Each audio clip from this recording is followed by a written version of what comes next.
Hey, everybody, it's Tuesday. Welcome to the Giant Bombcast, episode 900, July 22nd, 2025. Welcome. I am your host, Gian Showa. Joining me, co-captain of the ship, his special meter is filled, so he's going to hit up, down, triangle to hit a sick grind. Jeff Bakalar. Oh, I don't even know what I'm doing right now. I am Jeff here. Co-captain of the ship. He's wearing fun prints, and he is a prince among men. Jeff Grubb. Hey, happy 900 years old.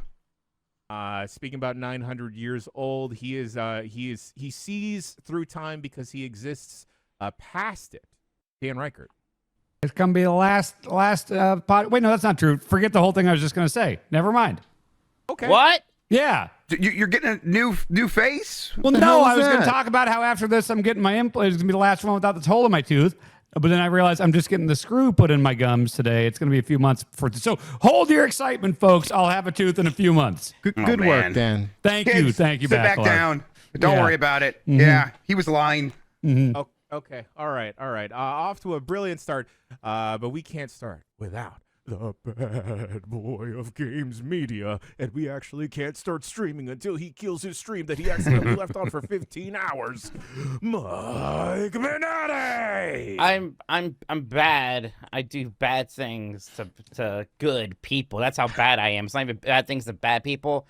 Like some kind of good bad people. It's just pure bad. Bad on good action all the time.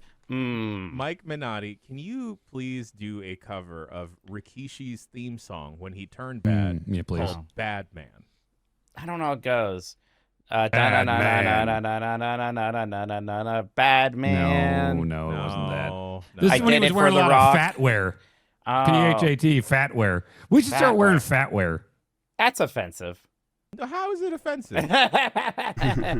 P-H-A-T wear. Yeah, Come on. Yeah. P-H-A-T, so it's like hip and everything. Pretty hot and tempting is what I was told. that meant. I'm not hip. Start every podcast with a stink face, a 5-way stink face. Who am I So, gonna stink face? wait. Penny? The I don't camera. think they'll like that. Face the camera. Just shove my butt in the camera. Yeah.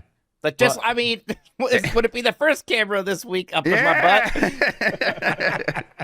Happy 900th episode to the Giant Bombcast, and I'm very overjoyed to be spending it with y'all. How's everyone doing? I can't believe I've been here for 900 episodes. I was waiting to see who would make the joke, but yeah, there we He's go. been here the whole time. That was my intro. The mistake. You made Yeah, a but you got to mistake. go first, though, so kind of balances Yeah. out, right? Yeah. Yeah. My brain is just all over the place like the last couple months. I just feel like But You you know, wanted do it again. 2 intros, Bakalar? no. All right, let's do this again. No, we're Okay, doing here it we go. again. I'm not upset. No, you know, no. He's upset. We're doing Jeff, it. We're doing quiet. it. this feels better. This feels right. Yeah. Man, I can't believe we're already on episode 901. All right. Yeah, this is better. 900B. Hey, everybody, it's Tuesday. Welcome to the Giant Bombcast, July 22nd, 2025. I am your host, Jan Ochoa, and welcome to episode 900. That's right. He is the master of prints because he's got printed shirts. He's got blueprints. He is a prince among men, and he is our king. But, he's royalty up in this house. Jeff Grubb. That's right. Bow down, kiss the ring. Speaking about kissing the ring, he's all about smooches inside and outside the ring, but only consensually and only if he agrees as well, because consent is a two-way street. Dan Reichert. I'm the smooch man. Dan. That's what they say. Smooching good. around town. I'm good. He's smooching around town, and he is around town because he is the busiest man in games media. He's also the busiest man of the owners here, Mr. Busy. He comes from Busy Town. That's right. He drives an apple around. He's a little worm, man. Jeff Bakalar. Hey, Was that better? that was better. Hey, what's up? Okay. That fan art better be done in like 5 minutes, please. I need to see. Is that the name of the worm, Mr. Busy? From the No, Richard Scary thing? Yeah. I just remember Busy Town. Okay. It might be. But you won't catch this next man driving an apple around because he hates them, because he's a bad boy of games media. He won't even be driving any type of fruit automobile around here. Hot dog mobile, the Oscar Mayer hot dog van only for the bad boy, Mike Minotti. I'll kill you. What? If there's any food vehicle that Mike Minotti is driving around, it's got to be a roast beef mobile. Oh yeah, or giant mozzarella stick, kind of like the Oscar Mayer Wienermobile. Totally a mayonnaise cake mobile. Yeah. Mike, I had a bite of a deviled egg this weekend for the first time. Oh, Wow. Congratulations. That was good, right? Yeah, it was didn't weird you really have wouldn't do much that for at flavor. that restaurant. Yeah. Yeah. Hey, Jan. We're not doing it again. How do you feel about the fact that we are now currently existing in a K-pop demon hunters world? Okay, I have a question, folks, before you say Yo. anything about it. I'm Yo. probably going to watch it tonight. Yo, this is the shit. Okay. Backlog, Mary's making me watch it. Dib discovered it like 3 days ago. He's probably the one of the first 800,000 kids to watch it. Oh, way more than that. Oh my God. It's so fucking good. It's so good. Why is it so good? Why did they just toss it to Netflix? I don't understand. This is the new Netflix animated children's movie, right? That's popping off. Sure. I think it's like, I would call it like a tween movie, a pre-tween. You know? No, you still might like it, Dan. Okay. No, Yeah, if you it's watch just- it mean you're an immature piece of shit kid. So you better watch out, dude. I'd be careful. I mean, like, it's not just for kids. Like, I haven't seen it all the way through. He's watched it like front to back like 3 times in a row. He was sick last week, so he binged that, and he also binged this Gravity Falls show on Disney. But Oh, Gravity Falls is great. Gravity Falls is amazing, Gravity by Falls the is way. the Shout out to Disney. Tim, friend of the site, Tim, who recommended it. But, oh my God, oh my Lord, this movie.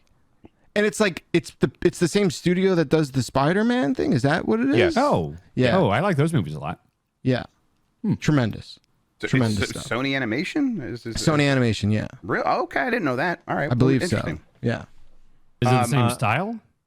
It feels it's not the like On the comic booky, twos. but it does seem like it has like a cap on the frame rate, if that makes sense. Oh yeah. In the way that those movies do. If I know nothing about K-pop, does that matter? I don't think I No, know. I don't think it yeah, matters. you don't need to know anything about K-pop. I think You know you're anything fine. about From? demon hunting? No, but I've seen media that Oh, involves don't demon lie. hunting. You Okay, know Mike, plenty about demon hunting. no, I know you demon hunting laid stuff. you put the trap down. What is it, Mike? Oh, me? Yeah. Do you know where K-pop's from? Korea. Which one? South. I North, would no, imagine. definitely north. Yeah. Got it. Follow Folks, this is how. Okay, yes, go on. I was saying follow up. Which Korea? Kim Jong-il invented K-pop in 1978. Yeah. My grandfather fought to liberate Korea. I know about Korea. I don't know what the Korean War was, but I assume, I don't know. Korea was involved. You're doing great. I don't know if we won. You ever see MASH? No. Is that what MASH is about? Yeah. Yeah, MASH is in Korea, yeah. They are Oh, in okay. Korea. The Yeah. Korean conflict, yeah. That's any time I order spicy tofu soup and it's too spicy. You get a little Korean conflict down there, yeah. Yeah, What's a a little Korean spicy? conflict down there. Gang, this is how we announce the 5 of us are going to the next Blackpink show together. That's right. Yeah, I would go to that. I like some Hell of their yeah. songs. I Hell guess yeah. that's a K-pop band. I'll go. Yeah, Dan, who's your favorite member of Blackpink? Scary. Well, one of them is a little bit scary, sure. Okay. Richard Scary? That's called a callback. Mike, how many Spice Girls can you name? There's Scary Spice. Gosh, I feel like, man, if you'd That's asked the me, one I'd be Dan like, I just bet I said. could do okay. And now we're here. There's Ginger, Yeah. right? Yeah. There's 5, There's right? Scary. There's Ginger. Man, I feel like I should be able to do better than this, but nah. I mean, Posh. There's Baby. Baby. Baby Sporty. Spice. Sporty, I yeah. rented Spice World for the PlayStation 1. I should be good at this. You could name all the dwarves. You should name all the Spice Girls. They were the dwarves of the 90s, yeah. They are millennial dwarves. Okay. Yeah. If you want to be my... I don't know if I can name 3 Spice Girl songs. I mean, Okay, Wannabe try. was the obvious one. Then there was, oh God, what else? I mean, I assume there's a song called Spice World. There's a movie What called does Spice Up Your World. Life? There's the Spice Up Your Life song, right? How many Spice other Up Your songs Life. have the word spice in it? It's a good Yeah, name maybe a for a good band. amount, Yeah. Have y'all seen that the Backstreet Boys are doing a reunion show in the Sphere right now? Yeah, saw I a have clip friends who and it just looked- saw it. it I have looked friends who pretty just good. went. I That- would watch that. The background when they're all flying on a little UFO Yeah. thing, that looked cool. How much money do you think we have to pay to just get like a minute of Sphere time? Inside or outside? What does that mean? Yeah. Inside, but like we get to do the podcast, but for like a minute. 1 minute? Yeah, Just go with the Backlar. I think we have to pay $25, and they'll give us a minute. So there we go. I mean, Let's it go costs for like $200 to go see a Darren Aronofsky thing when I went there. So Yeah. that's to view it. So I can't imagine being there. I just want to put the bomb logo on the outside. Yeah. That would be cool. Yeah. Yeah. Okay. Folks, if you know anyone that works at the Sphere, get in contact. It's I the, want a it's the minute. John of MSG time. Sphere. guys. It's the Dolans, right? Don't they? We're the Dolans. The people Yeah, who Jimmy like own the Dolan. Knicks and Rangers. I think. Well, if you own the Knicks or the Rangers, holler, please.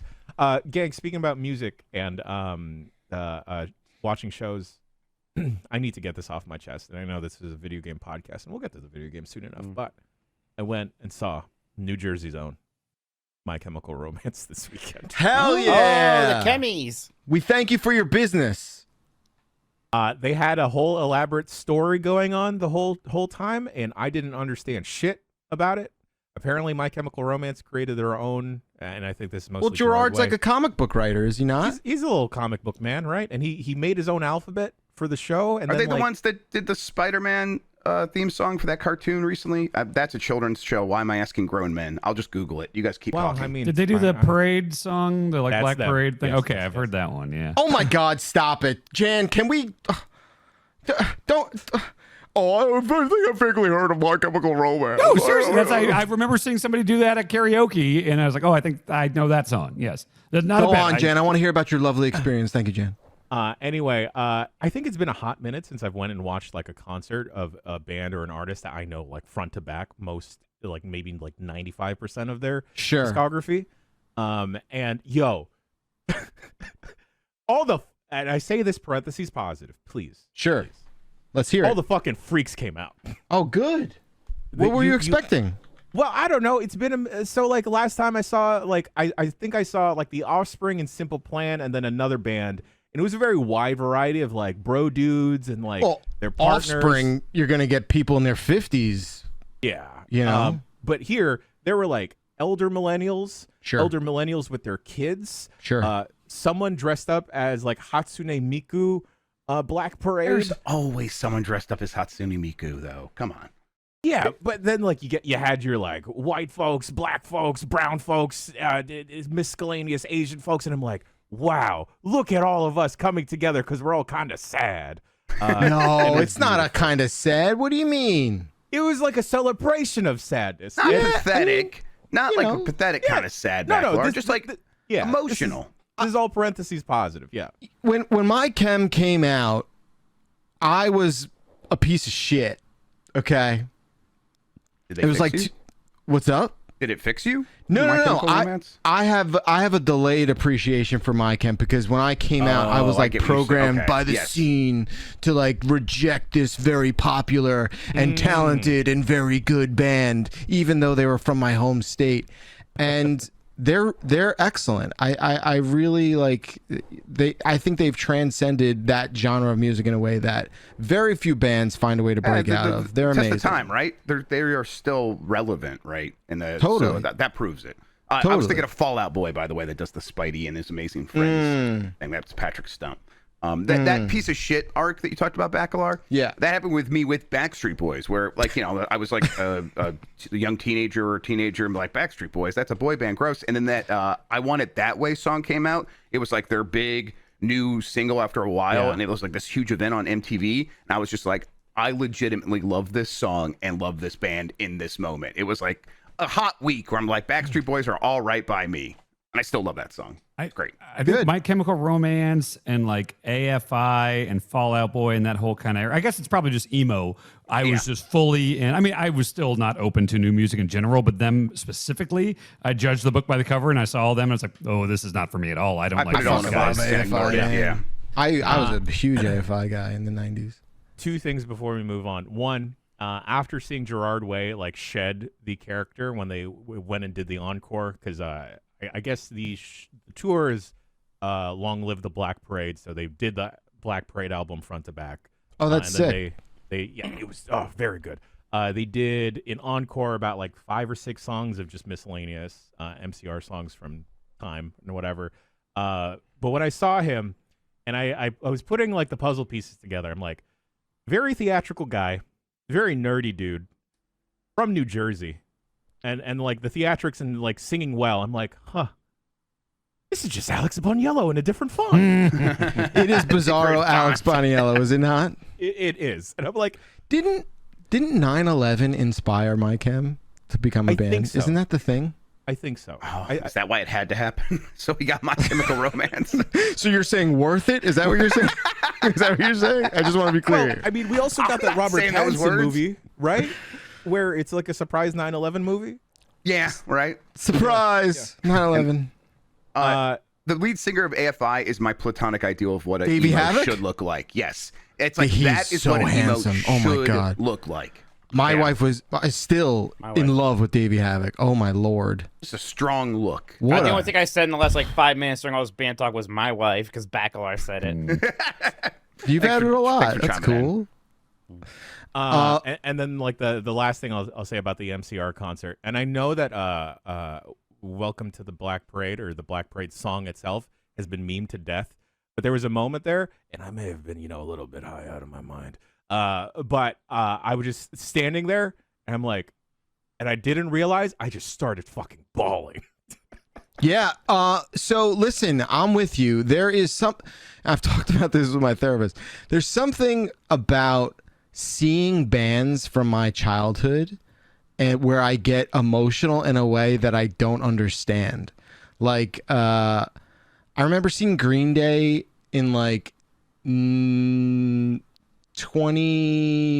2016 or something, and it was like the first time I'd seen them in like 10 years. And I was just like overcome with something and I couldn't describe it. And it happens with a lot of nostalgia. And I don't know what it is. It's not a bad thing. It's just a thing that I can't really explain. It just sort of happens.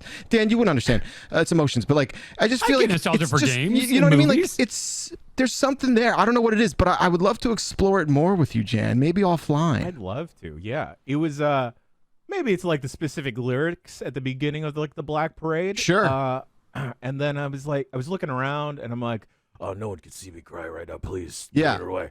But then homegirl next to me, okay. Actually, third qualm. All right.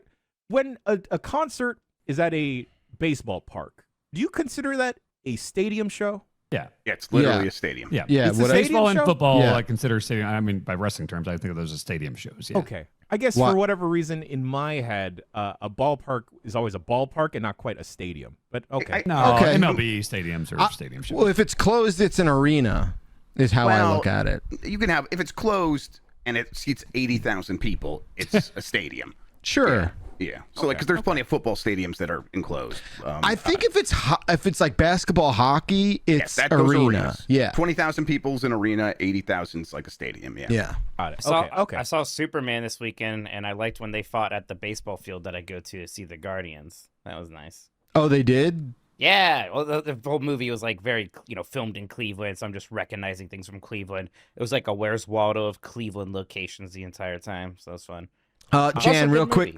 Yeah. I want to hear more about that for a second. Jan, did they play anything off of Three Cheers? Oh yeah, like their encore had like at least 2 tracks from 3 Cheers. Awesome. That's I think my they played favorite. "Thank You for the Venom" and then obviously "I'm Not Okay." And Yeah. then I think they did Helena. Yeah, they did Helena.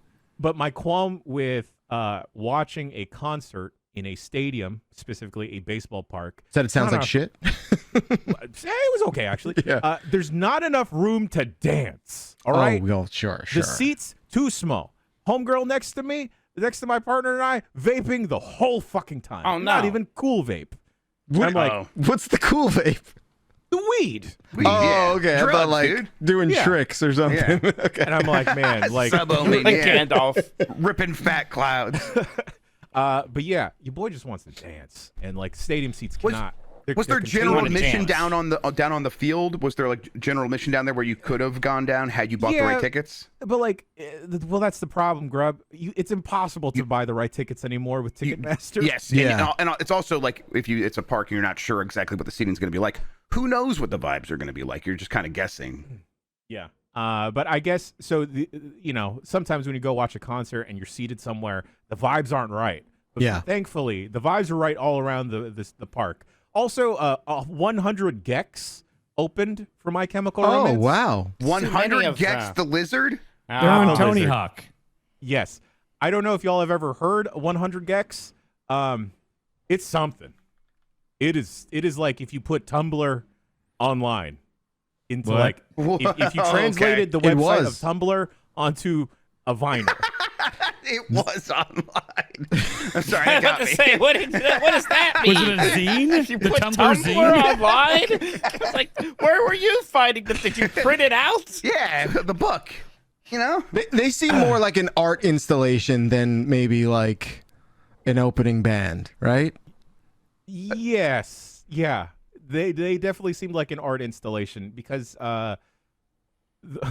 one of the people of 100 Gex, there's only two of them, I think. Yeah. She like just wore flip-flops on stage. Wait, there's only And I'm two people in 100 Gex? Yeah, it's a duo. It's not yeah. 100 people, it's 100 Gex. Like, Bullshit. Yeah. Okay. I don't know what the Gex is. Mike, I are don't we know going to be what able to the dance at the concert we're going to go to, the Hisaishi Joe concert? I need to buy tickets, but almost certainly not. Okay, shit. Yeah, it's, Almost certainly not. I was gonna say like I have not done general admission in many years, unless it's like a show where there are no seats, which is only really like for like the summer at the Stone Pony stage, which is at the beach. But like, it's tough, man. I get it, Jan. I'm with you. Like, put me in a seat. You know, I'm there now. Stadium shows in general are not that appealing to me because of these reasons and a bunch I of other do, stuff. yeah, prefer the amphitheaters outside. Because I remember, like, when I used to go see Iron Maiden, I was always in these amphitheaters, and then lately they're always coming around, like, winter, so it's got to just be at, wherever the Penguins play or wherever the Cavs play. Yeah, it's not as good. I don't like big, loud metal shows inside of basketball arenas. It gets kind of weird and hot and loud in there. I feel like I haven't been to a concert in years, but I'm seeing Nine Inch Nails in a couple months here. Are they known to be good live? I saw him once live, and I'll put it this way.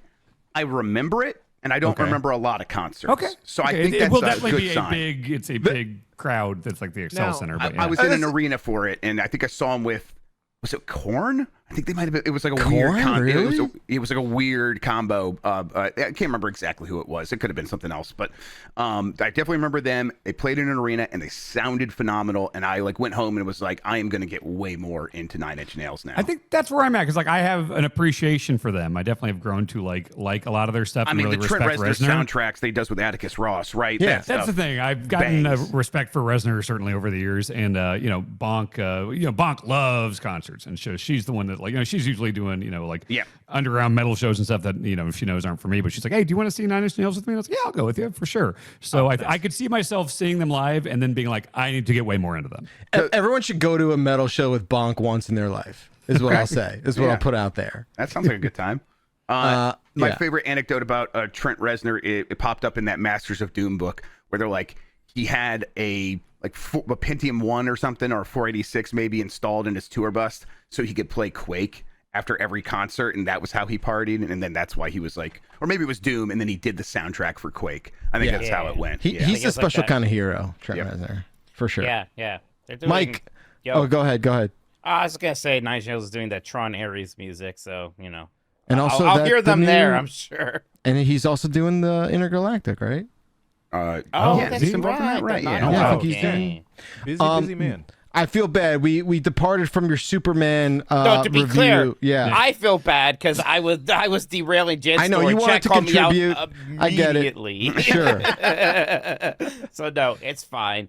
No, you People don't have to like feel it, bad. right? Yeah, I liked it a I lot. liked it a Actually, lot, yeah. I thought it was great. I'm thought thinking it was, about trying it because James Gunn, I I'm with find you. that like, even though I don't like comic book stuff and I really don't like Superman, I have found that James Gunn has surprised me kind of every time that like, oh, I think I like his sensibilities with this stuff. So. Yeah, Lollipop Chainsaw was sick, and I'm here for that. yeah, big lollipop chainsaw fans. I liked how kind Superman was. So that was nice about it. Turns out, yeah. Does Superman have a no killing people rule like Batman? He tries not to, but it's not as It's strict not as a- Batman's. You guys, He's killed so many people, Superman, yeah. for sure. Like, he made the world go backwards. You don't think that murdered a I bunch think of that people? by probably accident? sent some mountains into space. Yeah. How do you guys handle it when like does it bum you out? I think this is a maturity on my part when you go to a movie of people and they like have the opposite reaction to the movie, and I don't know. Sometimes sometimes it puts me in a weird place. I Like, don't love it. I guess because this time it's like I went with my family, like including kids, my brothers, and they all liked it. Why is he? Was it like he's too woke? No, not like that. But like my some of my other like friends, like all high school friends, they also went, and they are generally more cynical about movies. And there's a part of me, it's like maybe this one they'll like, because I'm kind of cynical about movies too in some ways, right? I'm always like, oh, movies are mid. But it's like, okay, this one I liked. So like I went up to where they were seeing, it's like, haha, what'd you guys think? And they still hated it and thought it was lame. And I was like, I thought maybe this one would push through. That rubs off on me for sure. I'm at a point now where like even sports, a thing you're supposed to watch communally. Oh. I don't want to hear other people's opinions about what's happening in the game. I want to watch it by myself because I don't like. You're not the coach. Please say what you think should be happening on the field. It drives me crazy. And I have a similar thing with like movies. Where it's like, I'm going to enjoy it in my silo because I just want to feel how I feel about it. And your feelings about it probably aren't going to help me in that journey. I had something happen to me when I saw Children of Men in the theater where I had seen it with Stacy. And when that came out, I forget what was it, like 03, 04, maybe later. Probably a little later, maybe like 06, 07. Yeah. Obviously, that movie like changes you. It's a masterpiece, and One of my faves. I remember coming out of it with her, and we were like very into our film brain mode back then.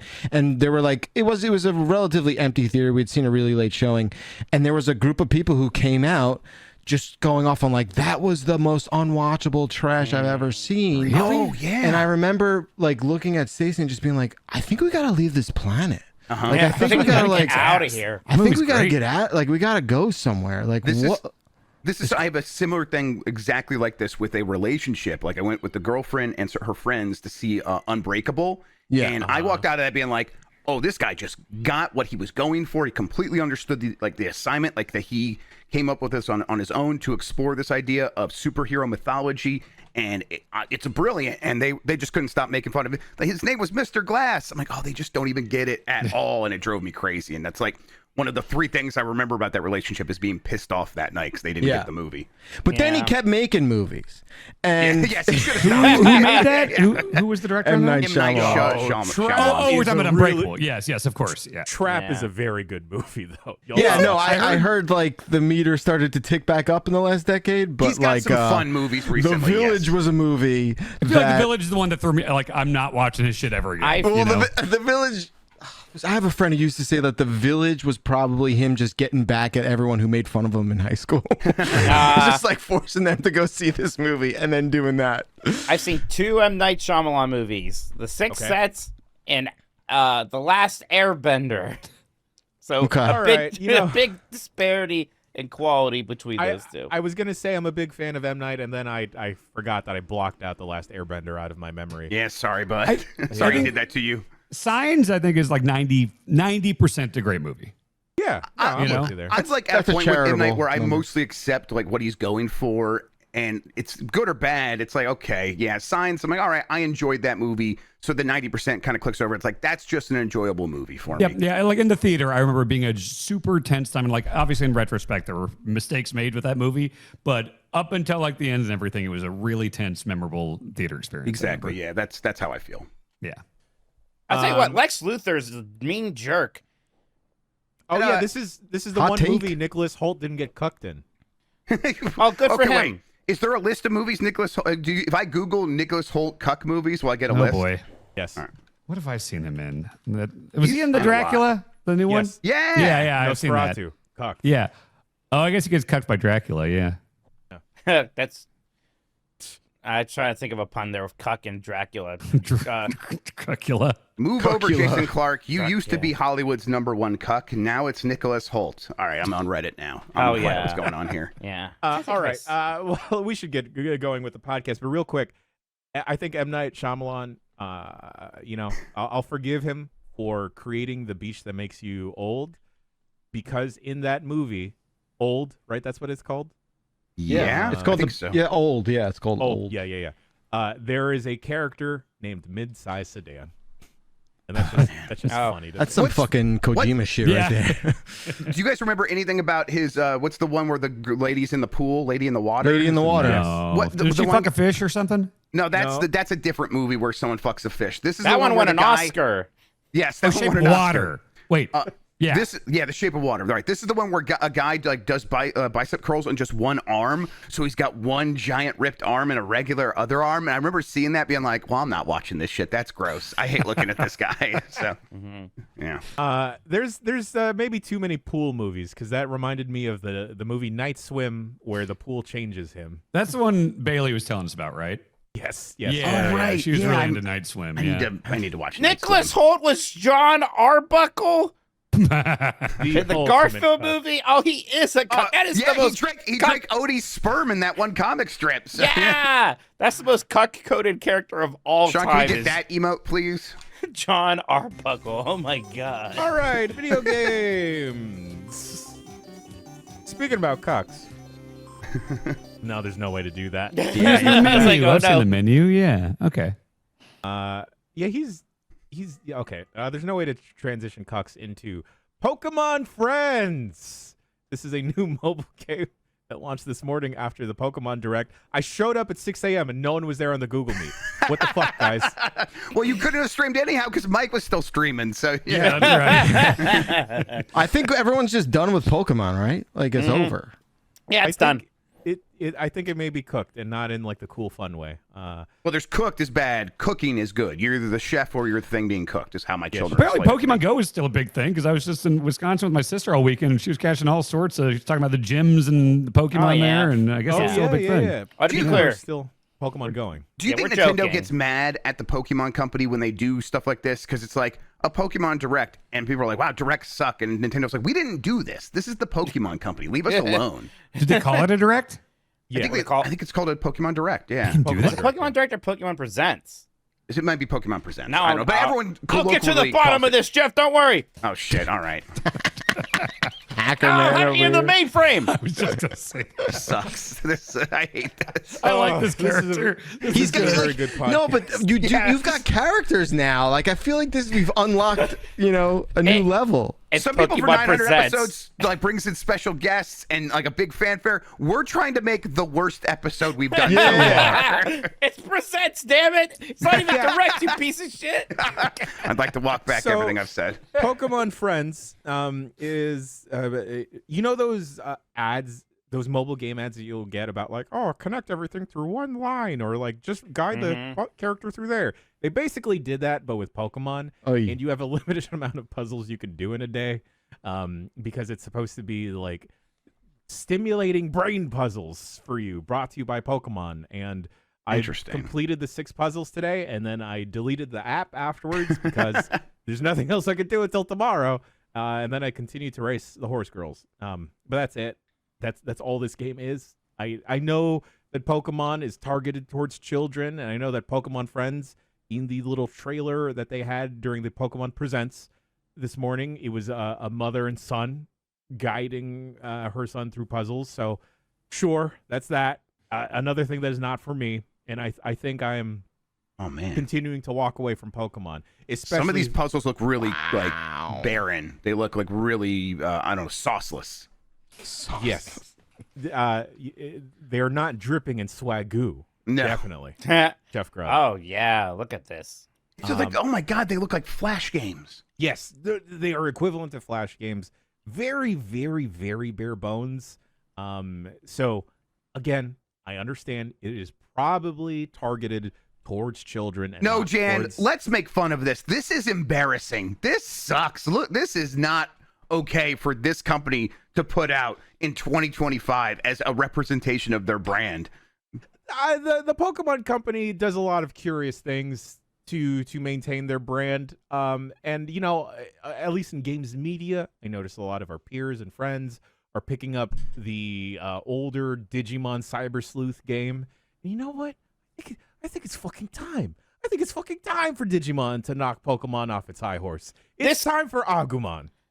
This game costs $34. It does? This Pokemon Friends thing? I'm looking at the puzzles right now. No it's way. free. It's free. not free. Wait, what was $34? No, What's Mike $10 talking for about? Switch and an extra $24 for the full game. Oh, you could buy this on Switch. What? $34 if you're playing on mobile. It's Oh, $10, right. Yes, and then yes, there's yes. DLC is Puzzle on Pack 1. Okay, yeah, you can get Puzzle Packs 1 and 2 for $26. Yes, there's DLC if you want to keep playing the puzzles. And as Grub said, it is how much? 26? $26 on top of the $10 for the base version on Switch. Oh, okay. No, that's bad. Don't do that. That is 3.5 Nintendo Switch 2 welcome tours, which Yeah, which is looking pretty good all of a looking sudden. pretty hot. Yeah. Yeah, it's disappointing. I don't know if Grub has any of the Pokemon stuff in Oh, a today's tiny bit. news. I was going to ask you about it, so we'll Okay, see. well, when we we'll get to talk the about news. it later then. Yeah. But yeah, so far the Pokemon Company is not doing much to win me back. To be Especially clear, we knew this Presents would always be kind of lackluster. The fans that are in the know, Sean was saying, like this one that happens this time of year is always an update on stuff that no one here is going to care about, and he was right. So, but still, it kind of There stinks. was like this is the game one they had. thing that I cared The about. Mega Evolution? No, I don't give a shit about Mega Evolutions. Oh yeah, God, I hate them. Oh my god! Oh my god! The Dude, he's crazy all look over in the his eye when he map. said that. Yeah, Oh my dude. god! But happening. this is gonna be another place for me to complain that my press credentials got turned down for Pokemon Worlds in Well, Anaheim. Because What you the didn't, fuck? you have not respected the companion pass. A lot of my God, things are it's- happening bad for Jan since he disrespected that. Oh man! Have you? I hate that you shoot right. I saw my buddy this weekend, Jan, who's the big Pokemon card freak, and he was just like, he's like, you don't even know what's going on now. And I was like, They all talk that way. Whenever I talk to someone in that space, they're true, always that like, is true. they just have like this shell-shocked look on their face, like, oh boy, it's Right, like bad they've out there." always come back from war, right? Like they're always constantly facing the worst incident of Pokemon retail cards. They like just can't reintegrate into society. Yeah. they're constantly shook. It's like it's insane. But you know, because he used to say like, yeah, I used to get a lot of boxes from Pokemon Center, right? And now even that is like impenetrable in a way that they are all sort of like rudderless and lost, and like they're always looking for someone who just has like sealed boxes from a series a couple years ago or whatever. And he's talking to me. He's like, dude, I think I might have like 60K worth of sealed box. I'm like, what's happening?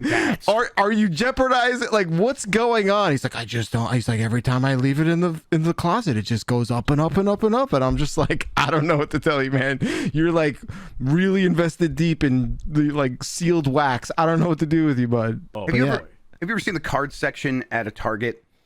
Like it Yeah. always looks like it's been ransacked. It looks like it looks like some sort of tornado has ripped Yes, through a it. tornado. Like card packs, like all over the place on the floor. It's- all of them mixed together. Just If some it's maniac not coming through. behind bulletproof glass, Yeah, right? Exactly. Like it should be. Yeah. it's crazy. There's a Walmart near where I play hockey, and every now and then Dib and I will go and just kind of like see what the card situation is, and they've buried it behind all of these massive like moving crates. It's completely inaccessible, and no one's telling you not to go there, but like we sort of kind of do sometimes, and you're just like, yep, I got cut again. Something cut me on the way while I was reaching for that box. It's okay, it's You weird. know how like some grocery stores like after like a storm or like a natural event will be like, hey, we're out of this. There's no toilet paper. Yeah. There's no shampoo. So many Barnes and Nobles, card stores, GameStops, and Targets in my area have put up signs at the front door saying, "There's no Pokemon cards. Go Stop." away. Yeah, go away. It's weird. It's a weird pandemic. Also, Hey, what's the deal I don't with know the if y'all have had Labubus? these in your area. Next to the scratcher machines at grocery stores, Yeah. there's now also Pokemon vending machines for cards, and they're What? constantly sold out. What? Okay. I was imagining a gotcha pool machine. tab things at bars. Okay. Yeah. I to love buy pull to tabs. buy like Lucy's, to buy loose packs. Loose packs, yeah.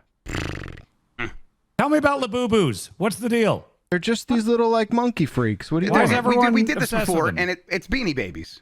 Oh. Yeah, but they're Except they're they're in kind blind of cool. boxes. Yeah, and they're cooler. Okay. Yeah, sure. I'm not judging their aesthetic. I think you value. were for a second. You compared them. I think Beanie Babies are great. All right.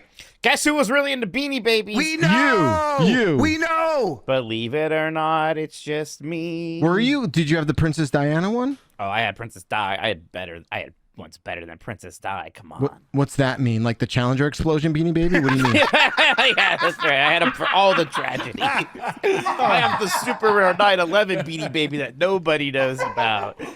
All right. Well, I'm glad that I'm a little bit younger than Mike. That Beanie Babies You're missed funny, me. Bacalar. But that's not the only thing that missed me yesterday. Mike Minotti missed me and Grub all over the place and finished his journey through the original. Well, not the original, but the first Myst game. Well, we Hell yeah. we beat the remake of Myst, and then I'm so glad this wasn't a false memory of a time that my older brother showed me how to beat Myst in like 5 minutes. I was like, I think you could do that. So then, like, it's like, yeah, once you find the solutions, you can't just beat the game right away. So once we beat the remake, we just went to the original Myst and played through it and saw the ending there. I really enjoyed playing through It was great. Myst. Yeah, I had a great thought time. That's I thought it was a fast. very vibey game. Yeah, just Smaller game than you're thinking. Yeah. I tell you what, I assumed because, you know, it's like an old one of these kind of play and click or puzzle games. It's going to be really obtuse and confusing. It's actually one of the more logical and straightforward one of these that I have played. We were able to, like, honestly, the one time we really needed help was when we did a sort of bonus added on chapter later that was kind of just sequel bait. And that's Ribbon. we were just kind of like ready for the stream because you had beaten the game. We were kind of just doing that for fun. Yeah. Like the solution was just like we had to walk over there and see the colors, and then we figured it out at that point. Yeah, basically it was like, well, running up against time. But yeah, just like, you know, the actual game of Myst. It's really straightforward, but still in a very satisfying way. I loved all the biomes, like the different ages / the books you go into. Each of them looked cool. They all had a central theme, like the forest one. And the one that was all based around sounds was actually really neat, even though it had one of the more confusing puzzles with the tunnel train thing. But yeah, that's just a game that I always wanted to be able to beat, and I'm super glad we did. I had a ton of fun playing on the site, and I'm very excited to jump into Riven, the sequel to Myst, soon. I suggest folks check out that stream or all of Monday morning's Myst with Mitch because it is a very fun time. Mike is also very smart. Never gets it was fun to just watch him like kind of like figure some stuff out. It's a good time. Thank you. At the tail end of yesterday's stream, we checked out the original Myst. Holy shit! What the fuck? Yeah, Jan, it seemed like you really had no full concept of how the game worked. I have to say, it looked way shittier than I remember as well. There was a time where that was the prettiest looking game ever. It blew all of us away. But yeah, like it's so funny because you know I started it. Yeah, like an original Myst, you're not walking around the space. It's just you're clicking around and moving to different pre-rendered images. At one point, Jan's like, "So it's just pictures, huh?" Yep. I'm like, yeah, that's right. I'll tell you what, though, I'm such a sicko that part of me was like, "Oh, maybe this is how we should have played it." I was into it very quickly. Yeah. I think we should still do it for Riven, still do the remake, but that remake's supposed to be amazing for Riven. Yeah. I've heard very good things about it. Exactly. Fantastic. I'm proud of you, Mike. That's awesome. Thank you, Mr. Bacalar. It was great. I really enjoy those streams, so I'm glad let's just keep doing it.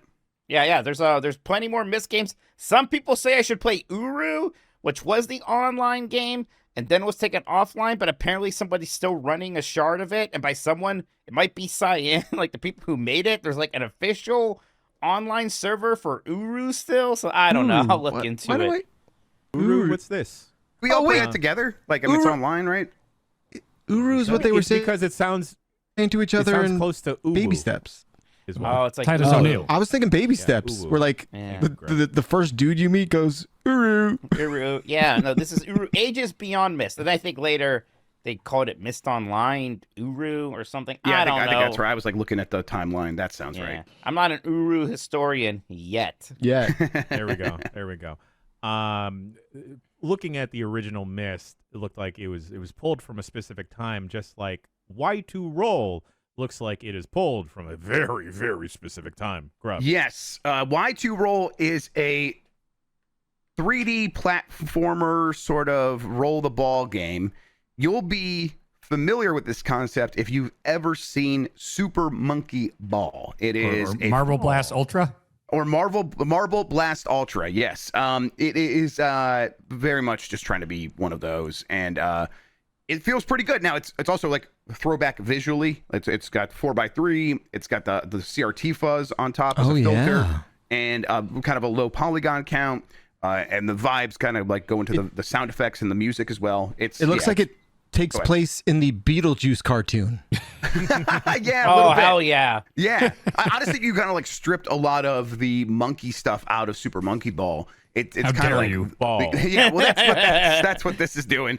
And I'm like, so I'm playing this. I'm like, is the monkey stuff like kind of a big part of it? And yeah, it is. But this is still really fun, and controls great. It feels really good. It's always fun to like get into the rhythm of it and being able to like do shortcuts, because you're like, I think I can bounce the ball and kind of like make the whole stage flip up and knock the ball over there and get over that huge chasm, even though I'm not supposed to, and get a really good time on this. That still works. It's really cool. And these games, they always work like it feels like you're tilting the world, but apparently you're actually controlling gravity. And once you realize that, that also kind of opens up some possibilities. And the game being able to like accommodate that just means that it's a really well-made one of these. So yeah, if you're a Super Monkey Ball fan and you've played all of those, Y2 Roll is there. It's not like going to win over anyone new. It's definitely for people who like these kinds of games. Sure. Well, let's keep the ball rolling to another game involving balls. Golden Tee Arcade Classics. Yes, so this is a new one of these classic game collections, and it reminds me a lot of the sort of arcade archive games where it's like, hey, these are just the arcade ROMs emulated. We're not going to try to like recreate them for console. There are a lot of quality of life stuff added, so you don't have to, at least what I've played so far in that first Golden Tee game, you just spam the coins into the machine, and you don't have to worry about it like being like, hey, this could be your last shot unless you put more money in. It's like, it's all good on that front, and it's seamless. It's not going to get in your way and interrupt things. So you're just playing it as a golf video game. And then for the controls, because Golden Tee is a trackball game, or trackball, they make it work so that your hand is the left stick, and you can only put it on the ball when you hold down the B button. So you hold down the B button, and now your hand is actually on the trackball, and then you can pull it back, and at that point you can like let go of B if you want to sort of reorient and like go on your foreswing and go in a different direction. So they've accommodated for all of that. It is pretty difficult to dial in like how much you should be hitting the stick, because it translates to the ball in a kind of weird way. I'm sure you can get used to it. I was getting a little bit more used to it as I was playing. Overall, though, it's like, yeah, these are the Golden Tee arcade golf games, and if you're like obsessed with that franchise, like there are people out there who are, it does the thing. But if you're like coming to video games for a video game golf game, I think there's just better options. There's so many different golf games, and a lot of them are built for consoles, are built for Steam Deck that I was playing on, and trying to translate that to a controller wasn't the best experience necessarily. I think they did a good job with it overall, though. Go ahead. Yeah, see, that's a hard thing. There aren't too many trackball games. I think about the weird Sonic the Hedgehog trackball game all the time, and I used to want a port of it so badly. And then when I played it finally, when we were at Galloping Ghost, I really liked it. Played it. Yep. Yeah, but I was like, oh, I could see why they never ported this. It kind of need a trackball. It's hard to do it without. Yeah. We also played the Super Monkey Ball game there with the banana controller. That was good. Oh, that's fantastic. Yeah, but I mean, it's a really well done collection. Otherwise, it has all the Golden Tee games in there up to a certain point, at least. I don't know if it has the latest one in there, but there's a lot of them in there, and the ports are really well done. And like navigating, like getting around and having all the settings like easily available, because again, like you're going to these arcade ROMs, all that stuff is really well presented. So I think it's a decent collection. I'm at a point where I might even do a quick look of it. So we'll see. Maybe that'll be up on the site. Is there like one that the Golden Tee fans like, oh, that was the best Golden Tee? I bet so. Yeah. I mean, because there's like people who like playing leagues and stuff, right? Yeah. And like it is their game that they go to their bar and they play. It's like the equivalent of darts at a certain point. I bet they have one that they consider to be the one. What's the Street Fighter 3 Third Strike of Golden Tee games? You know, the other bar staple was always Big Buck Hunter, and I passed a machine in Wisconsin this weekend, and like they're just like crazy like piranha plants and tornadoes and stuff you're shooting now. It's like, when did it make the turn from like we're shooting elk to it's I think it's the mobile game influence, right? Because so many that audience is like playing mobile games. I think they have to like there has to be more going on in those games. There is a competitive Big Buck Hunter scene. There was a documentary about it, I think, at one point. Yeah, they have a big competition. I forget where it is, but it's in the U.S. And it's like surprisingly very punk looking, and I think we should go. sounds fun. Yeah, we should definitely make the expedition one day if they're still doing that in the near future. But in the recent past, Jeff Bakalar, turns out you're the first person to finish Expedition 33. Whoa. I know. Yay. I know. I'm a really good gamer. That's why I finish games first before anyone else. What we all say. Yeah. Not the last one here to beat it still, Jeff Grubb. I'm not beating that. I'm not gonna play that game. I'm joking. Don't kill me. I just have to preface this conversation with how good I am so that you'll all be able to understand. We're impressed. Did you dodge? Did you dodge while you're playing the game? Did I dodge? Yeah.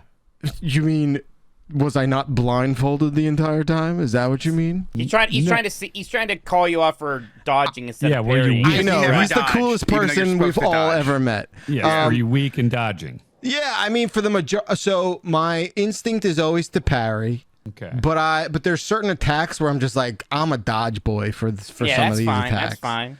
Like, I would say I wish there was a stat meter that I would venture to bet my parry to dodge ratio is like, I don't know, 4-to-1, 5-to-1. That's pretty good. I mean, I always try to parry, but there's a lot of strings of attacks. And once you miss the first parry, well, then you may as well dodge. Oh, I didn't think of that. That is smarter. Dodge. It's not smart. It's the way you're supposed to play because you can't get the parry counterattack. If you what was the point even of? Right. Could make things easier on myself. I just blew your. You look totally so smug. You 30 seconds ago. As soon as you said that, I was like, oh yeah, what's the point in parrying if you don't get the counter? Okay. Exactly. You still earn an AP point, right? Yeah, like most of the time. Oh, you do? Shit. Dumbass.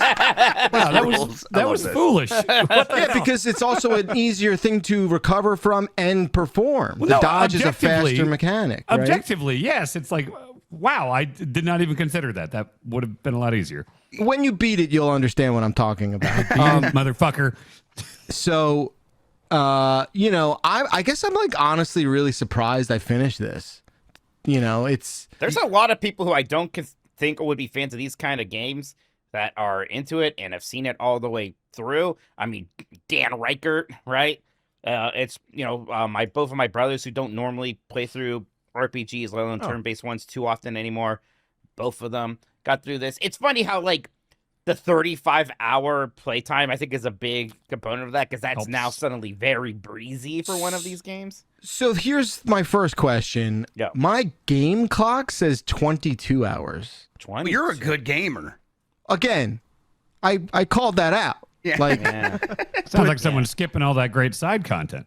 Yeah, but you might. But my Xbox counter, the app on PC says 1.4 days, and last time I checked, those two are not the same amount of hours. Yeah, the Xbox 6 one hours. sounds more right. That sounds right. Yeah. Well, no. Okay. The in-game counter would be more accurate, right? Is that what it would be? But 22, even like skipping a lot of side stuff, that's really short for a first. How playthrough much of this side game. stuff is like? There's a lot.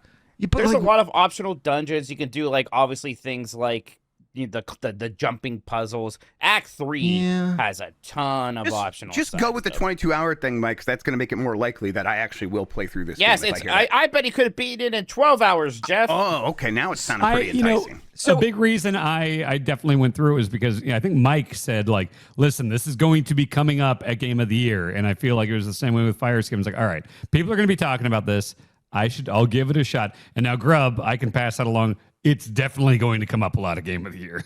Like a lot. I mean, didn't you also say publicly that, Grub, didn't you publicly say like this is guaranteed to win Game of the Year somewhere? Yes, he did. He promised me that. You're muted. Oh, Jeff's audio is breaking. Yeah. All right, I'll translate for him. I did say that. Yeah. But now I played a game made by Nintendo that I really like, and I'm less sure. Oh, yeah, it's not winning Game of the Year. No, Bonanza's out, but yeah. Oh, well, it's July 22nd, boys. We have a little bit of time left in the year. Last time I checked. But what did you obviously we don't want to talk about spoilers too much with the ending. There's a lot of that. The ending is somewhat divisive. I think most people like it, but some people are a little weirded out by it. I like it. I think it's a very fresh take on doing the thing it did. I think the sort of like idea is not new, but it has a different approach at delivering that exposition, which I found novel and enjoyable. Yeah. I was not like moved in a tremendously powerful way. I was like, oh, this is just like pretty solid storytelling. I'm happy with how they did it. And I enjoy the ideas there. I have a lot more questions. I like whenever I complete something like this, and I like the parts that I'm over obsessing now are like some of the other minutia of the storytelling of like, but why the expeditions? And like, you know what I mean? Like, I understand the big picture. I think I do. But I don't understand some of the more granularities of like why were they sending people out in this world? Like, the Gamage, I like kind of just don't also get. See, I guess like on its face. And we can't talk about too much. Yeah. But I'll tell you what, that's spoiler cast. Now that you, we're not gonna. I don't want to get into it. Like again, I feel like we're talking about it in a pretty broad way right now. We'll do that spoiler cast for sure. But just like.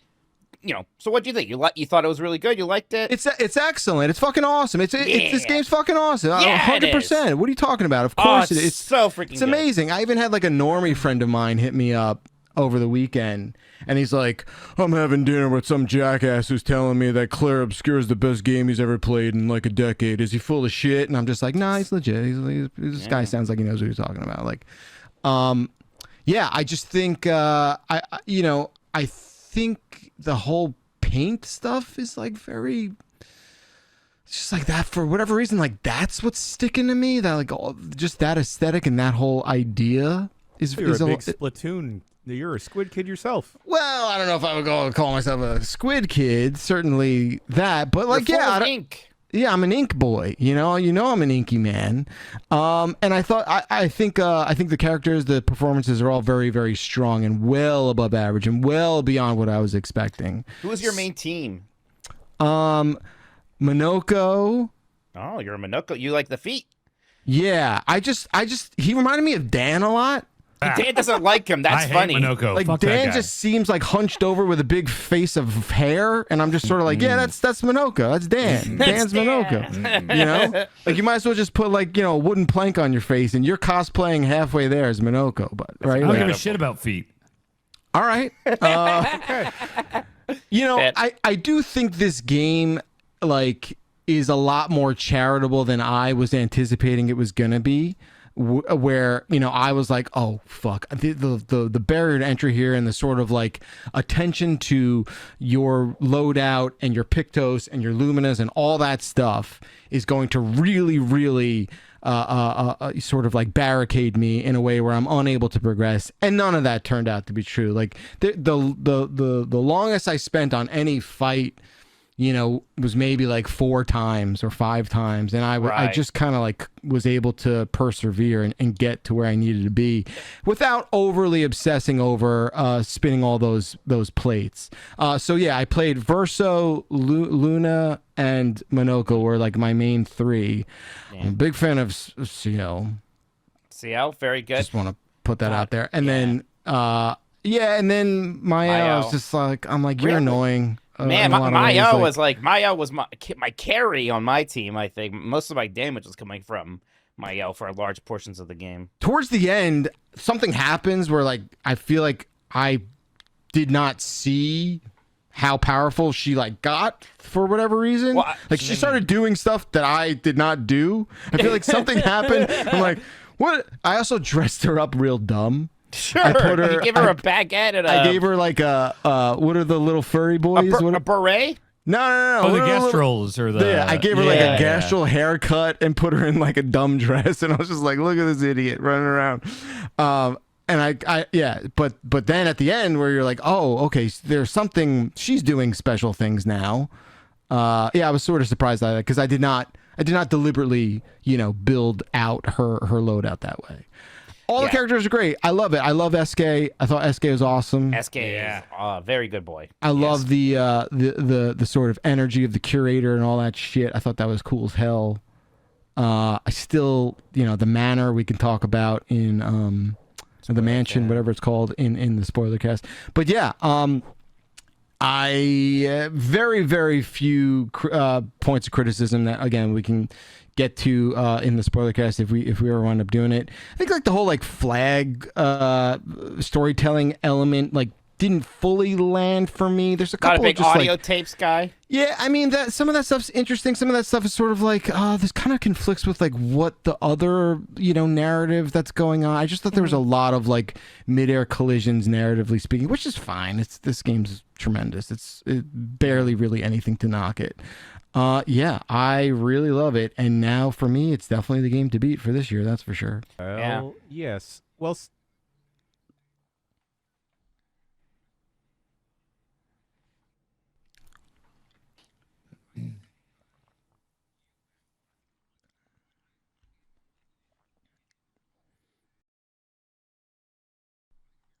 Oh wait, then no one else hears. No one else hears Grub right now.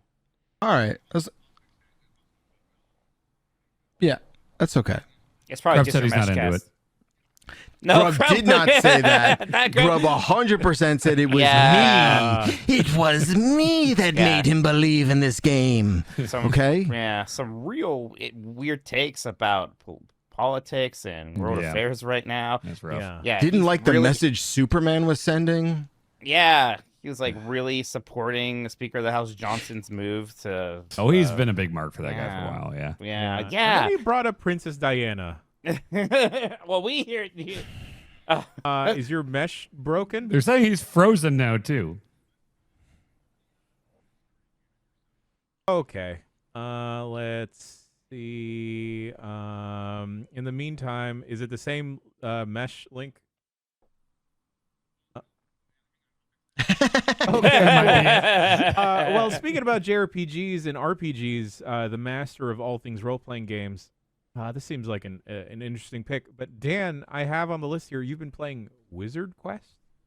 I experienced Wizard Quest. I don't know if anyone's heard of this. One Professor Ticklebits told me about this. It's in Wisconsin Dells. Have you ever been there? No. Okay. So it's like a big ass building that you go in and they give you basically a Sheikah slate. It's like an iPad thing. And you go around and there are wizards that work there. They're real people and you can talk to them and everything. And there are 4 realms you can go to. There's like Earth, Air. I went to Google Wizard Quest and look at how like this is some labor of love shit. Like sculptors and like it was like very impressive inside. This is like an escape room? Like what did you do? I mean, that's underselling it. It is like an escape building with like a full lore and you're doing quests for these characters. So you go up and you find this fucking turtle that's a shopkeeper and then he's telling you to go find these fire bats or this family of salamanders and stuff. There's a big guy named Shardonus And I thought, like, wow, his name is Shart on Us. He's a big troll guy that sits in a thing. And I thought, like, well, that's weird that his name is Shart on Us. But then at one point, I had to go find like a hidden troll or something, and I had to crawl between his legs, and then he just starts farting on my fucking head. Okay. It's a shot on you. Yeah, Okay. it was intentional. So it's like, it's cool because like you have to, like, you'll start quests on the iPad, and to prove that you actually got to the thing you were supposed to find, it could be on a different floor, a different realm. You have to be like, all right, so this shopkeeper or this blacksmith, you know, what color is the jewel or whatever that he was working on or whatever, and you type in and you get credit for the quests, and they'll be like, all right, well, you got to find these salamanders, and you have these torches which are like blacklight things, and you'll have to like go around and look for like salamander footprints and things like that, like in the actual environment, like you're climbing under stuff. It's awesome. I thought it was going to be I thought it was going to be just this kind of like really corny thing or whatever, but it is so elaborate. It was so much work went into it. And by the end, it's like a 2-hour experience. And by the end, we had done a ton of quests and everything. And me and Bonk and Kayla, we were just like, let's just walk around and like look at this stuff. Cause like there's so many just little miniatures and giant statues and sculptures and stuff, and like a whole like woods area and everything. It's just a really, really impressive thing. I just have like a deep respect for what they pulled off there. And I guess it started in like the early 2000s, which would have been before iPads and stuff, which makes me wonder if it was like a pen and paper thing or something, or how you were, what's that? Did they use Nintendo DSs like the Loom or something? Yeah. Like the Loom. T-Mobile sidekicks. Yeah. I don't know how they did it back then, but it's like it is just a really tremendous thing. If you ever happen to find yourself in Wisconsin Dells, Wisconsin, on Google Maps right now, looking up how long it is for me to get to the Wisconsin Dells, and then I was going to ask you, Dan, would this be appropriate from like age-wise in terms of enjoying it for my children? Who are I think it The would be worst like person to ask. I think it would be ideal for them because I saw a lot of families and kids and like them running around and being like surprised that they found stuff, and it is like a lot of like decoding stuff. It's like you're doing it's a lot of video game stuff going on there in a real, you know, kind of structure. That's 10 hours for a drive. We'd have to we go through Chicago. So we made a trip to like stop in Chicago, hang out, going through Wisconsin Dells, and then make a trip back. I will say in general, Wisconsin Dells is an amazing vacation location for a million reasons. There's a Ripley's Believe It or Not, a bunch of other stuff. There's a fucking upside down replica of the White House that's guarded by Transformers and the Predator. Look up Top Secret Wisconsin Dells. I'm not kidding. Look up Top Are Secret. you on drugs? No, just look up Top Secret Wisconsin Dells. I think that's it's just a fucking upside down White House that's guarded by Transformers. What? It's fucking weird. This whole city it's Gimmick City, USA. Okay, I gotta go driving around. There's pyramids and UFOs, and it's the whole the main thing is a billion water parks. So I mean, there's just so many fucking slides. So the most extreme water rides I've ever gone on a couple days ago. It is awesome. We had an absolute blast there. People are saying it's like a better Branson. Like it's like imagine Branson with better gimmicks, less of the country horse shit, and more about just like fun, gimmicky vacation destination. What the hell's Branson? I don't know what Branson is. Oh wow, that must be that was like the vacation destination in the Midwest. It's they said on The Simpsons, it's like Las Vegas if it was run by Ned Flanders.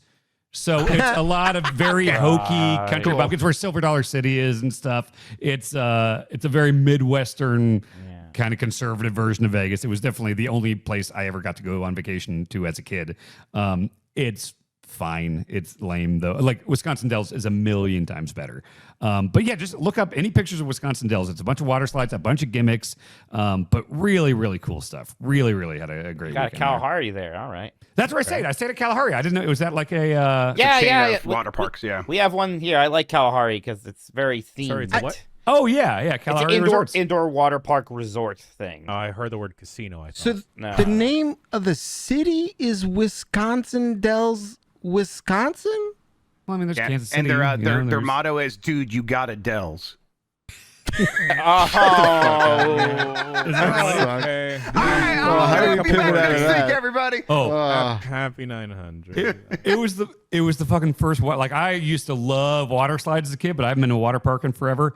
First time with this new water slide tech. Oh my god, it's the ones where What do you mean tech? What do you mean? What's happening? talking about the There's shit been tech. where you fucking stand in like a vertical coffin. Yeah, and the bottom drops. Yeah. And I haven't been to one since, again, Branson, Whitewater and Branson in like 1994 when it was just like shitty slides that you get concussions on.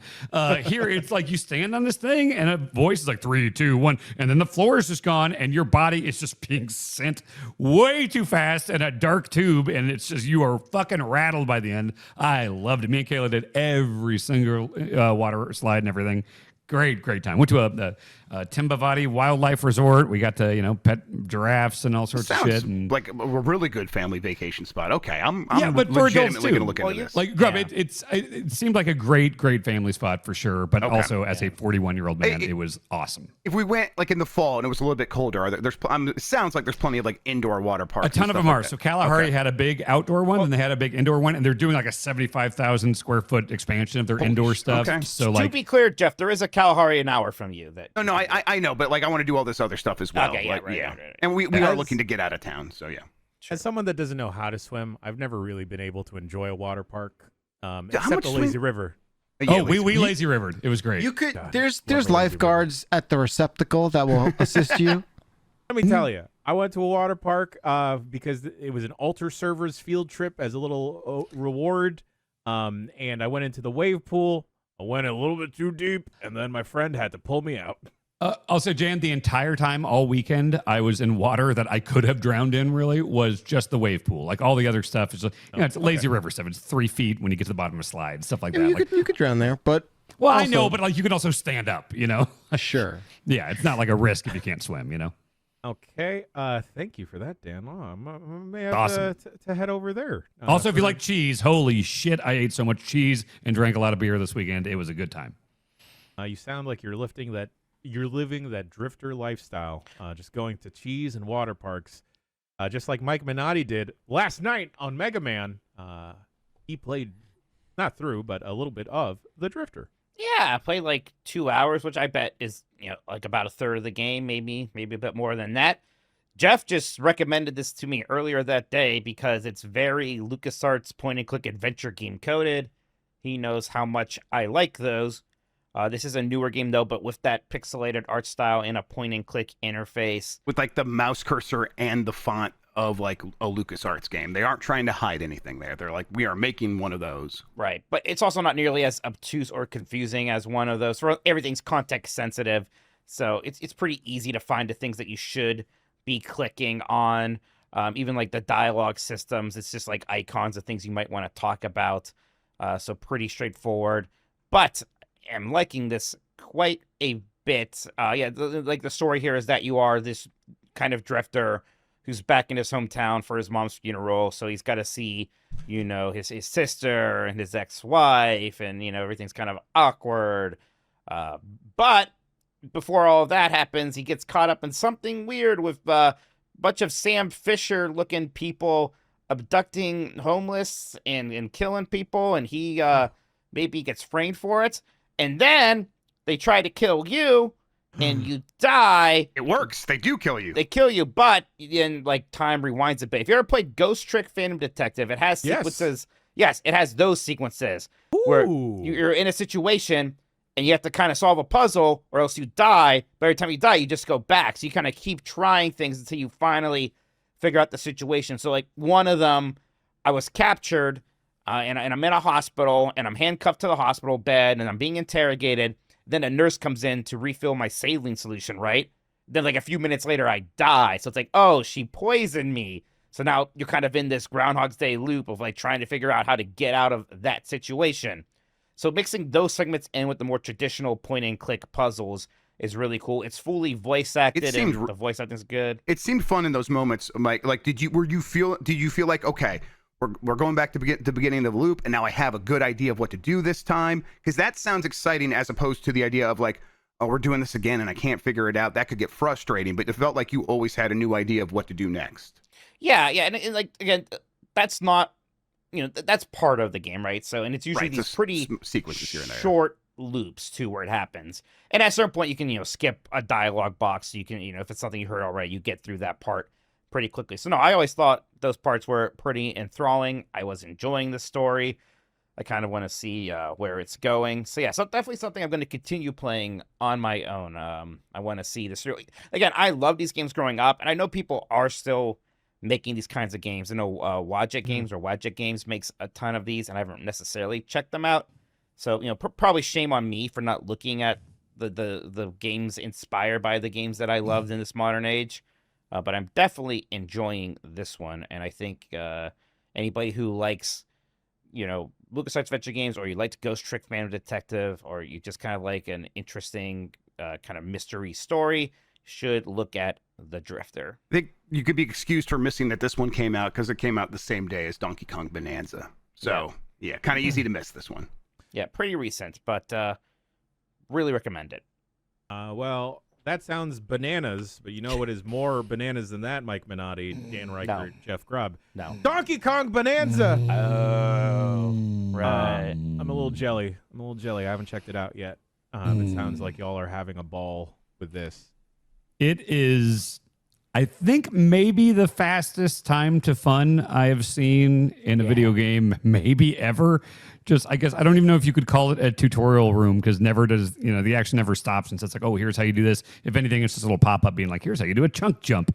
Just puts you in a fucking room and you just go nuts. And it's immediately fun. There's like 5 seconds of just like, here's the island they're on. Oops, an asteroid. All right, go fucking nuts. And that's all you're doing this entire game, is just going fucking nuts and destroying everything. Like, Grub, are you doing much? Like, I find myself, I'll see a mountain or like a hill, and I won't even have, I'm not going towards the yellow exclamation point. I don't even have a specific banana or anything I'm going for. I just go up the hill and I just start spamming, just fucking up everything, going up, sideways, down, all the way through it, turn into Bonanza Monkey, just tearing up a whole fucking mountain. And along the way, I'll get 20 different things. I'll get a bunch of gold, I'll get some vanadium chips and bananas and all that.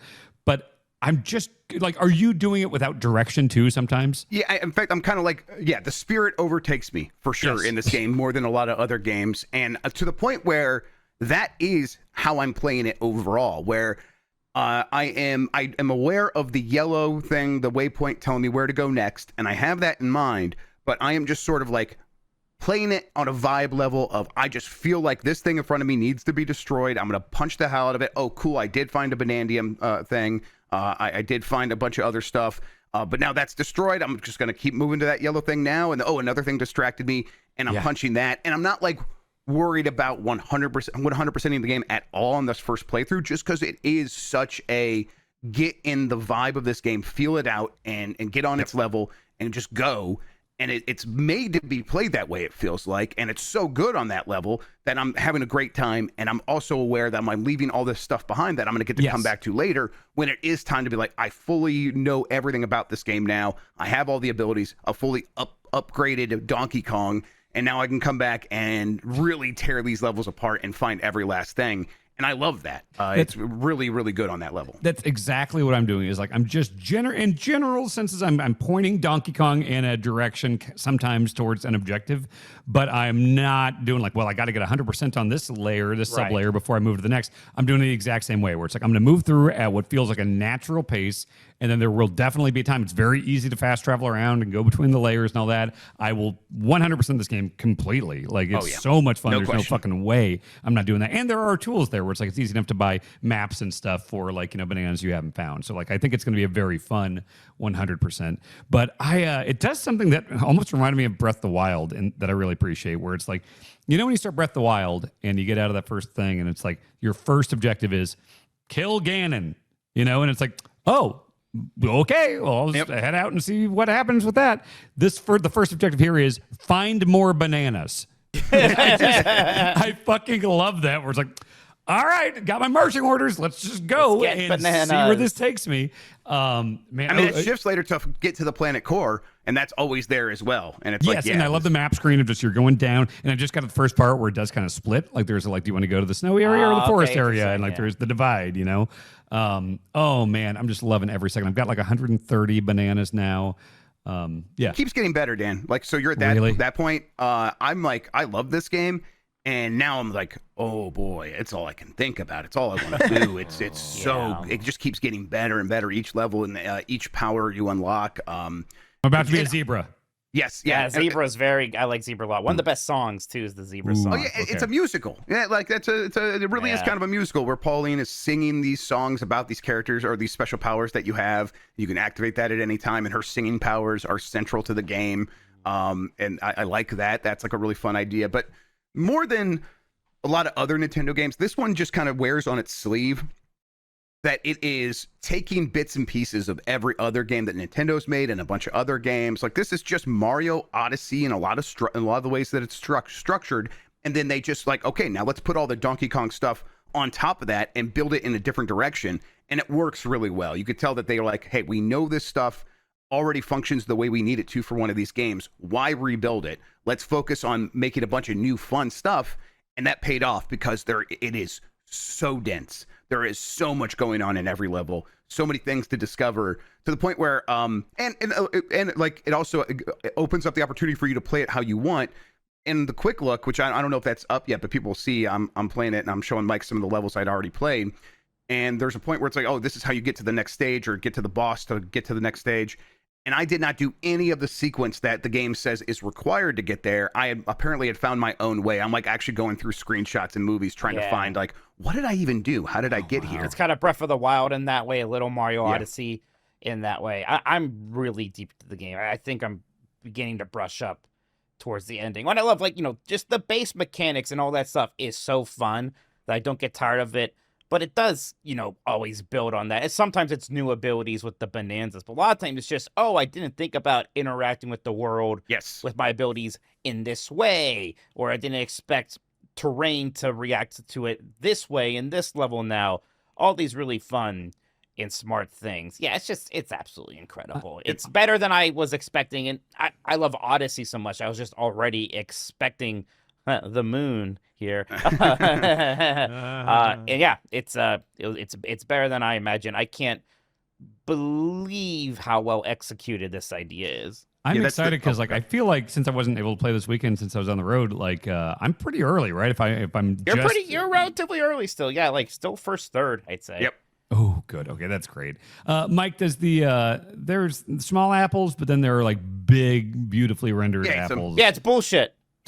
I was expecting a banana situation. I knew what I signed up for. What the fuck are all these apples doing in this game? Because the bananas look like crystals, so maybe you could make that separation. But the apples just look like big ass apples. Just apples. What the hell is this? Donkey Kong likes apples now too. Do those even grow in the jungle? Apples? Yes. Shit. He's been to the city. He's been to New Donk City before. He's tried apples. Yeah, the big apple. Yeah. I was upset about the apples, but it's okay. I'll forgive it. Did you all flip the B and A buttons? No. Ooh, because Dan, look, it makes so much sense the way they're doing it. No, I understand down is down. I get that. But it's also very easy to wrap my head around, right is down, and then the normal jump button is the normal jump button. That feels it took me a second to get used to the jump button not being B. That was weird. See, when I saw that setting, I always go through the settings before I start a game, and I saw the swap B and A, and I remember from the preview being like, A over here is kind of weird. So I swapped it, have not looked back. It feels great that way. That's fine. I'm such a controller chameleon, though. If you can put the jump on wherever you want to, I'll get used to it. Wherever you want to? All right, R3 is jump. If the game was designed with that in a way that made sense, they arbitrarily did it just to mess with me, sure. But if a game put R3 on jump, I bet there'd be years. Breath of the Zelda games have jump on X, and it's a little weird. That but is true. It works. Yeah. I get it. I like how you had to look at the controller to figure out where X was. I do too.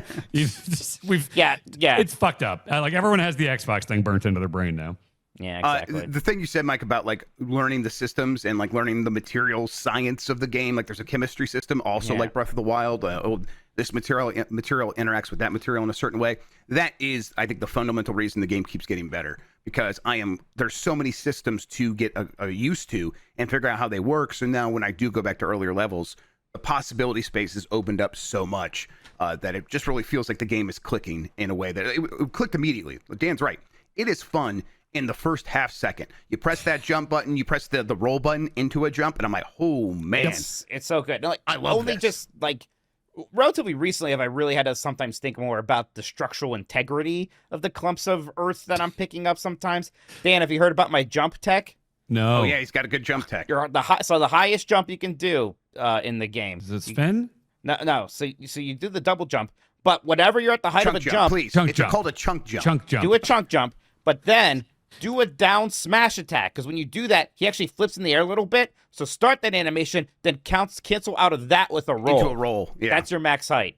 Oh man, That's your that's some max real height. like Mario 3D World, like do the butt Yeah. stomp then dive type stuff. I have been I love that I've been shit. breaking some puzzles. Like there's been some instances where it clearly wants me to do something, and I'll do that and just skip it, and it feels so good. That's gotta feel amazing. The feels Catch 22 amazing. chat says, "Oh, the Sonic Boom Knuckles jump," and the director of this game is the director of Sonic Adventure games. So Oh, yeah, wow. Oh yeah.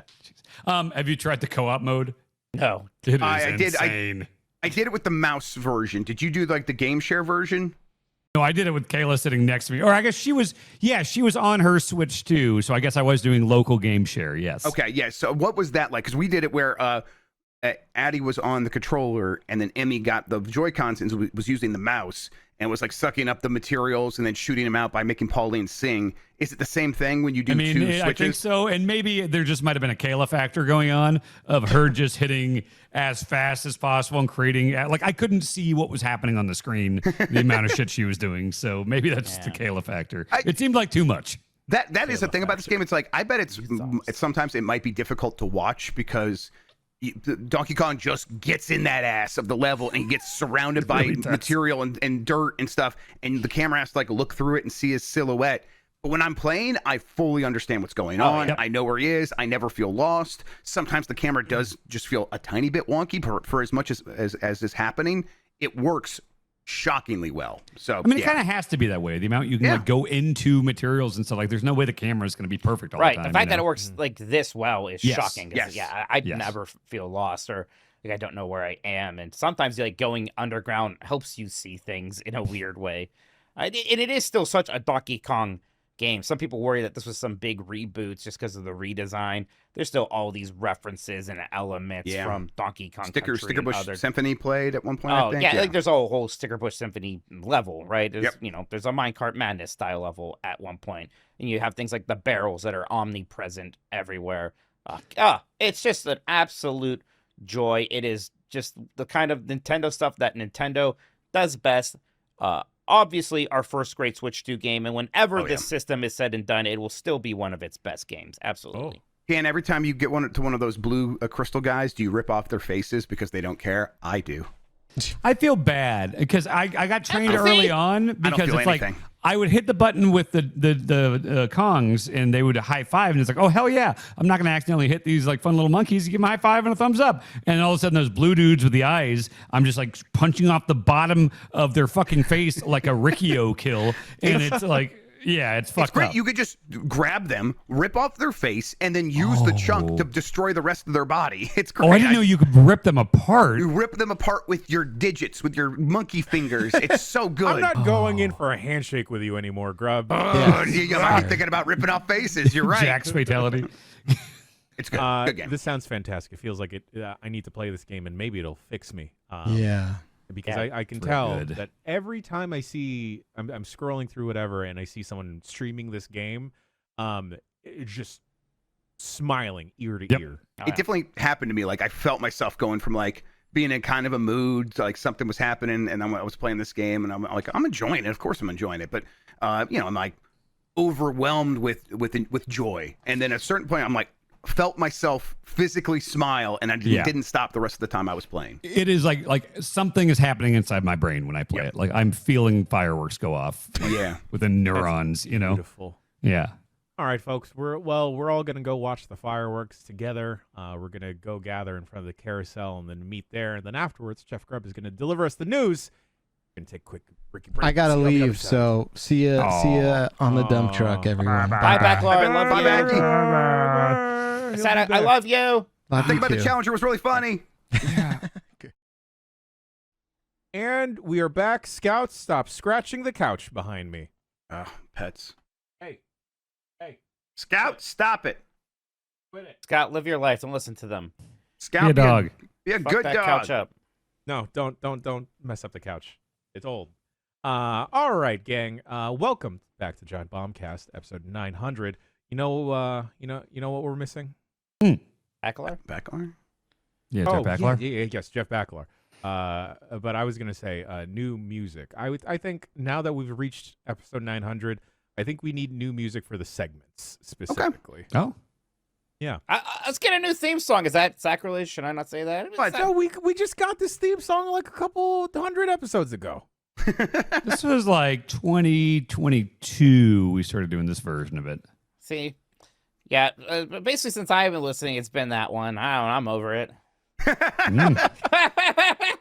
All right, well, what if we had like a tambourine to this one? Will that just switch it up for you? Oh, that'd be good. Ooh, that'd be good. We got new Game Mess Mornings music from Tom Monda. Yeah. Yes. We Love also it. got brand new overlays for Game S Mornings. Very, very. I didn't realize how Persona looking it was. I That's don't even know what shocking. that is. I was that tickled me because it looks so Persona. It looks great. It looks amazing. But even the artist was like, "I never played Persona." I was like, "That's funny," because we've accidentally got very Persona coded with that. Well, it's time to get to the news. This is Jeff Grubb with the news. Jeff Grubb. Yeah, that's right. Hello, everybody. I have some news headlines for you. From Software reportedly has another unannounced game that could release next year. FromSoft is reportedly developing an unannounced multi-platform game.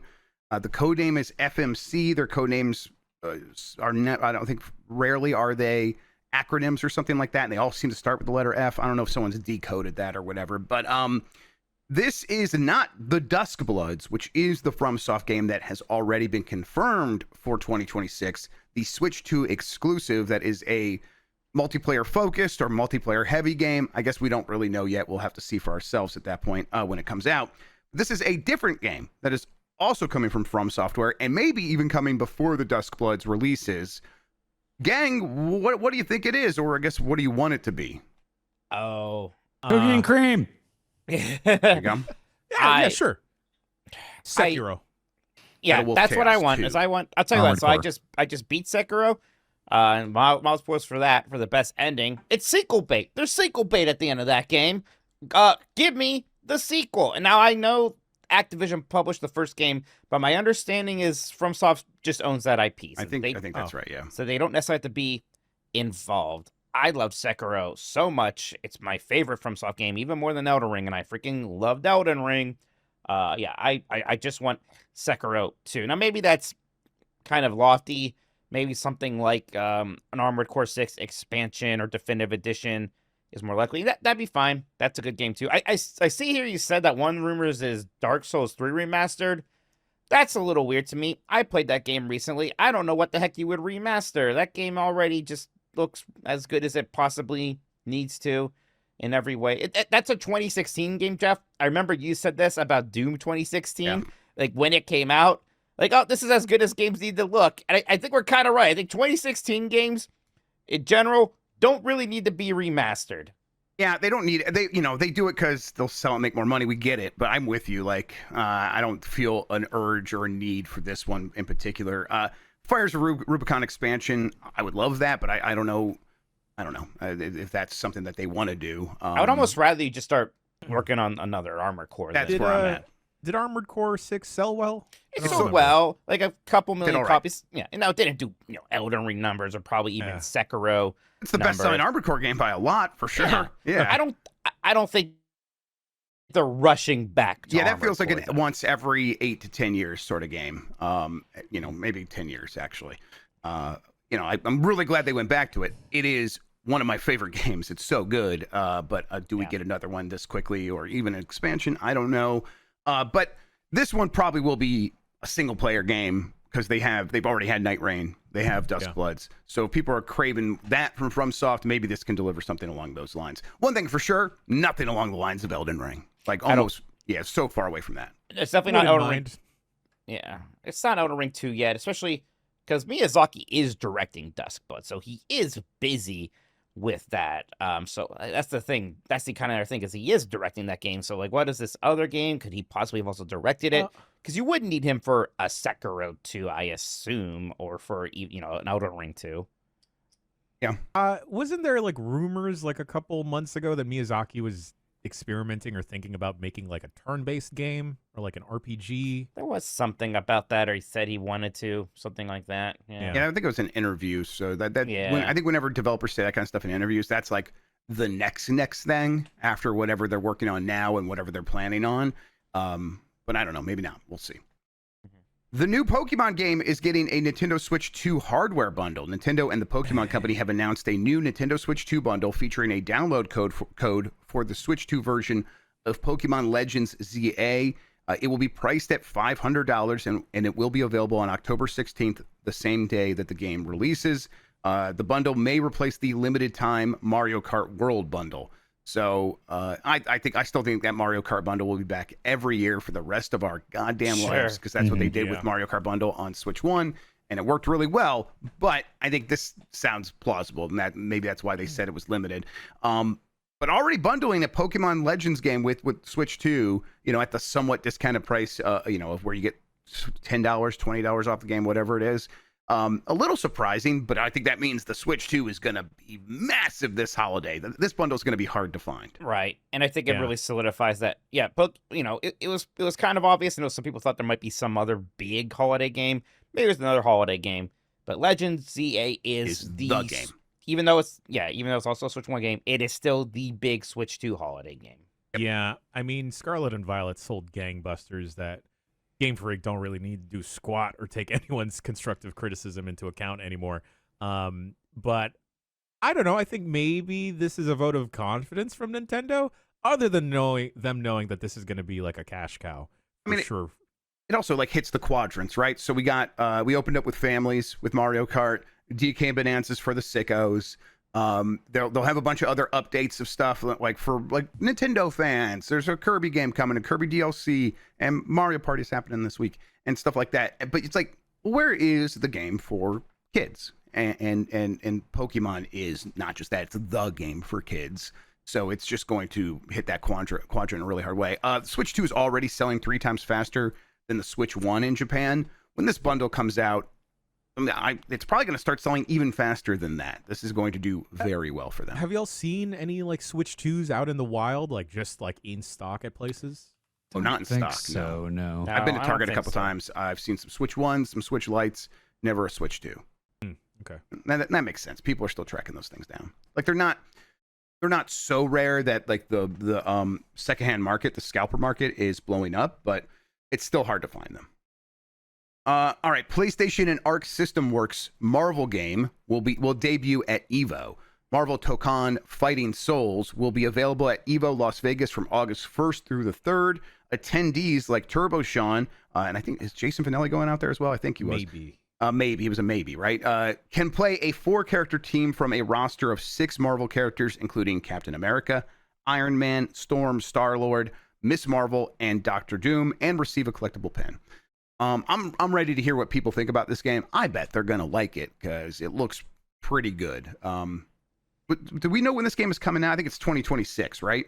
Yeah, I don't think it has anything more specific than that. Yeah, I definitely want to see some more characters, especially a 4v4 game. They're gonna need a lot of roster members, and I know we are gonna get a bunch, and I want to start seeing some of those. I want to see Cyclops from my boy Jan for sure. Thank you, Mike. Yeah, you got to have them there. You got to have a good amount of X-Men. Also, I hope they have some fun, weird picks. I want to see some people I've never heard of, right? I always kind of like those characters in these games. Let's see here. Saber Interactive is indeed working on a Hellraiser game. And this is going to be for the PS5, Xbox, and PC. Saber and Boss Team Games are creating Clive Barker's Hellraiser Revival, and it is not an asymmetrical multiplayer game. It's a single-player survival horror action game for those previously mentioned platforms. This is what people were hoping for when this game was getting teased, and I think we were a little hopeful that Saber would go that route, and they have. I think a Hellraiser survival horror game sounds interesting, and I think Saber's a little bit on a roll with being able to make these adaptations make sense on and this is not a pejorative B game level where it's hey, no, we're just making a video game. We have this license. Let's smash them together and just take the fun stuff and take the good stuff from the license, like they did with that Warhammer Space Marine 2 game. So yeah, and what looks like what they're doing with the Jurassic Park game, they're making a ton of stuff. They're also making Turok. They're still making Knights of the Old Republic 2. Right. They have a lot not going Knights of on. the Republic 2, the Knights of the Republic remake. Thank you, Knights of the Old Republic remake. There already was a 2. So they're busy over there. But I don't know. I think that this sounds like a good fit for them as well. Any Hellraiser super fans here? I like that movie. Oh yeah, me. You're definitely pinhead coded for sure. Oh yeah, I know everything about Hellraiser. I'm a Hellraiser myself. That's what the fans call themselves. It's What's your favorite confusing. Centibite? Oh, all of them equally. I would have to say the first one though. You never forget your first Cinco bite. That's right? You know shouts what I out mean? to my Cinco bites out there. Yeah, Put the fives absolutely. up. Yeah. Shout out to all the other fellow Hellraisers. I've never liked Hellraiser. The movie. I saw the first one. I remember thinking there's some interesting like bad guy designs and stuff like that. But maybe I just saw it too old. Like I bet it would have more of an impact if I was a kid when I saw it. Yeah, maybe for me too. Yeah, I only saw Hellraiser 1 4 years ago. You do have to be a child to appreciate the psychosexual aspect of Hellraiser, I think. So Yeah, I didn't like- really appreciate it till my 5th viewing when I was much older. All in one day, by the way. yeah. Pokemon's upcoming theme park was inspired by isolation during the pandemic, says Junichi Masuda, chief creative fellow at the Pokemon Company, announced Pokepark Kanto, it's Kanto region, right? Kanto, a new Yeah. Pokemon theme park that will open next year as part of Japan's Yomiuri Land. Developed in response to pandemic-induced isolation, the park aims to incentivize outdoor activity and foster communication among fans, fulfilling Masuda's long-held desire for a place where people can gather and interact through Pokemon. The park will feature a Pokemon Center, Pokemart, and Pokemon Gym, with a strong emphasis on physical, tangible experience, the experience of Pokemon, unlike digital interactions of games like Pokemon Go. So I'm gonna get to pet the Pikachu. Right. And like They're just statues.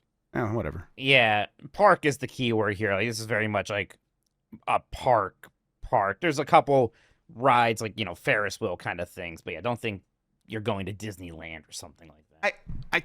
So you mean like park as in like city park? What's the distinction you're making here? Yeah.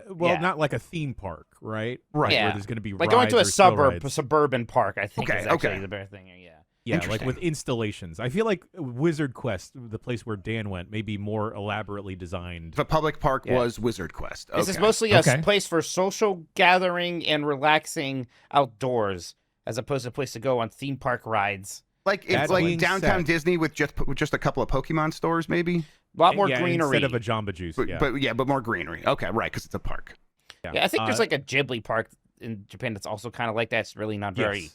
Yeah. ride focused. It's more vibes focused. Because That sounds Universal, awesome. in Japan at least, maybe elsewhere, does have the theme park rights for Pokemon. Mhm. So, Right. like doing that more traditional kind of thing. That being said, Pokemon Company, send us to the Pokemon Park, please. Yeah, absolutely. I want to see Think this. of- This sounds really cute. Think of all the fun shenanigans I can film these three fuckos doing. Yeah, I'll pet the Pikachu. Yeah. Ori developer Moon Studios explains why No Rest for the Wicked may skip Xbox.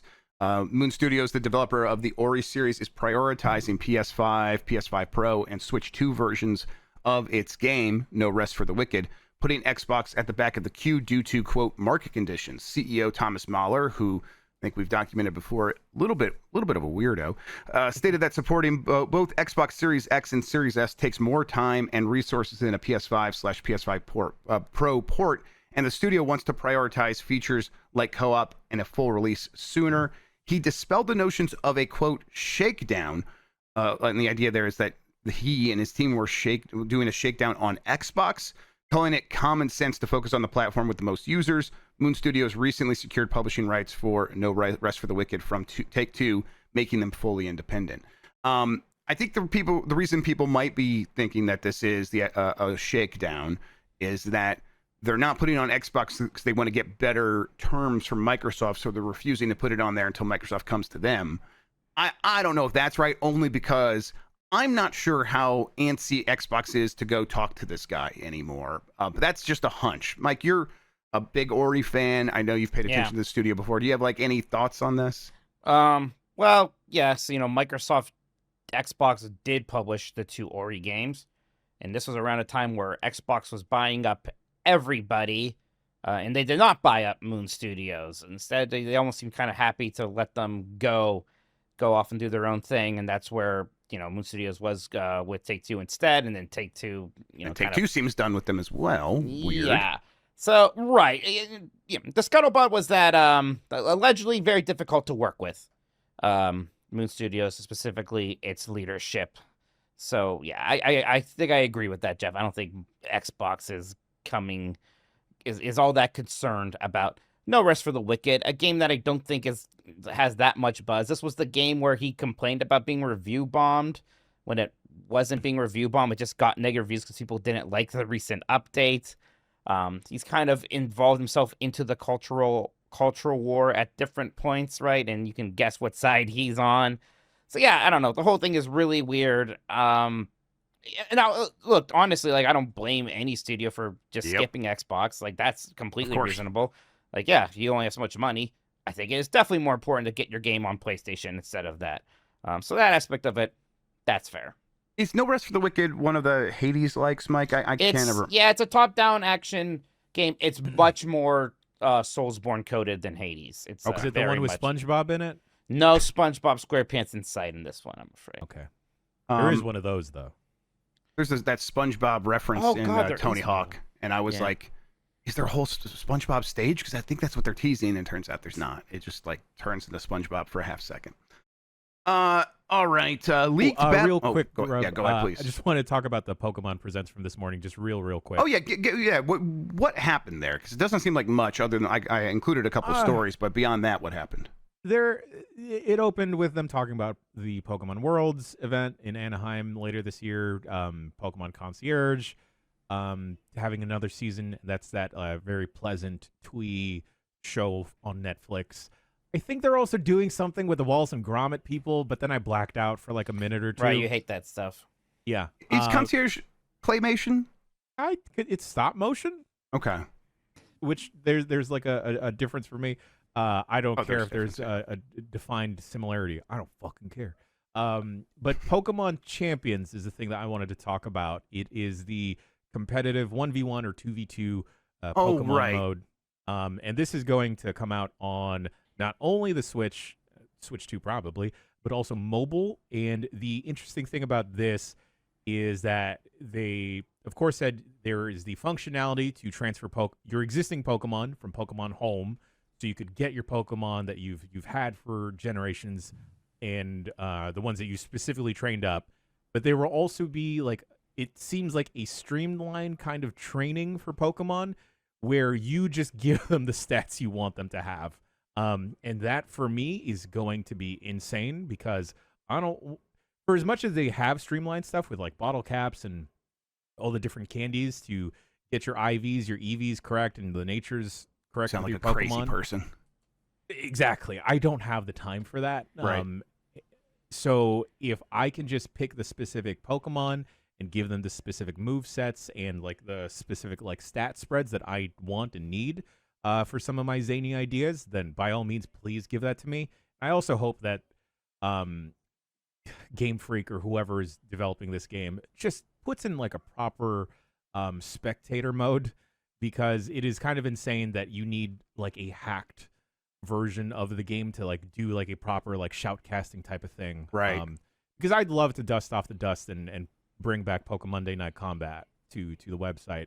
I just can't be asked to slog through Scarlet and Violet, even though it does run better on the Switch 2. I just don't want to do the whole breeding stuff. Yeah, that's a lot. That's a lot of time, right? That's like hundreds of hours, right? It's not just playing through the game. It's sped up for sure in comparison to how it used to be, but like I just don't want to have to like breed like a chain of like 3 generations of Pokemon to get one specific move onto someone just to try out the tech. See, I have liked Pokemon. I used to like it a lot more. I've never been able to play it like that.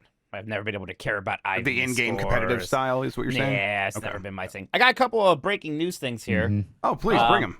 Ozzy Osbourne died. Whoa! Oh, yeah, just a little bit after that final concert thing. He's for kids that don't know, he was the star of an MTV reality show. Oh dear. Yeah. So yep. Ozzy Osbourne. This is from Sky News. Somebody linked it in chat. So I think that's legitimate. Poor health for years now. Oh, yeah. It's sad. Yep. Back to video games. Splitgate 2 is going back to beta. Right, it had a full launch.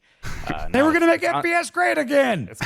And now they've been cut so hard they're back to being betas. Oh, they said it was fucking awesome. Got him, Grub. Yeah, listen, I only said it because he would hate it specifically. Oh, so there you go. There's my interruptive breaking news break. All right, well, good luck to the people that make that game, and not that guy specifically. Some of them, yeah. Yeah, some of them. Fuck that dude specifically. Yep, just a dumb thing. Man, yeah, I don't know. But man, Splitgate 2 had nothing going on. No one was talking about that. Nothing near what Splitgate 1 had at its peak, which felt like it was going to turn into a thing, and then that burned out really quickly. So, okay, well, good luck to them.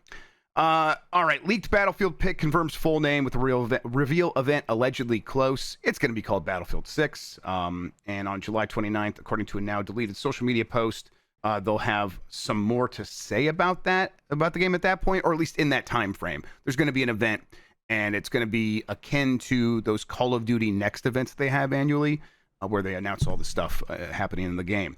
So they're treating Battlefield 6 like a really big deal, equivalent to Call of Duty, at least so far. And they have big ideas about this game. 100 million players. It sounds like there's going to be a free-to-play mode that is equivalent to Warzone, so a battle royale. Do you guys feel like Battlefield's about to come back and take over the world, or what? I don't feel know like about- I haven't heard people excited about Battlefield since like 3.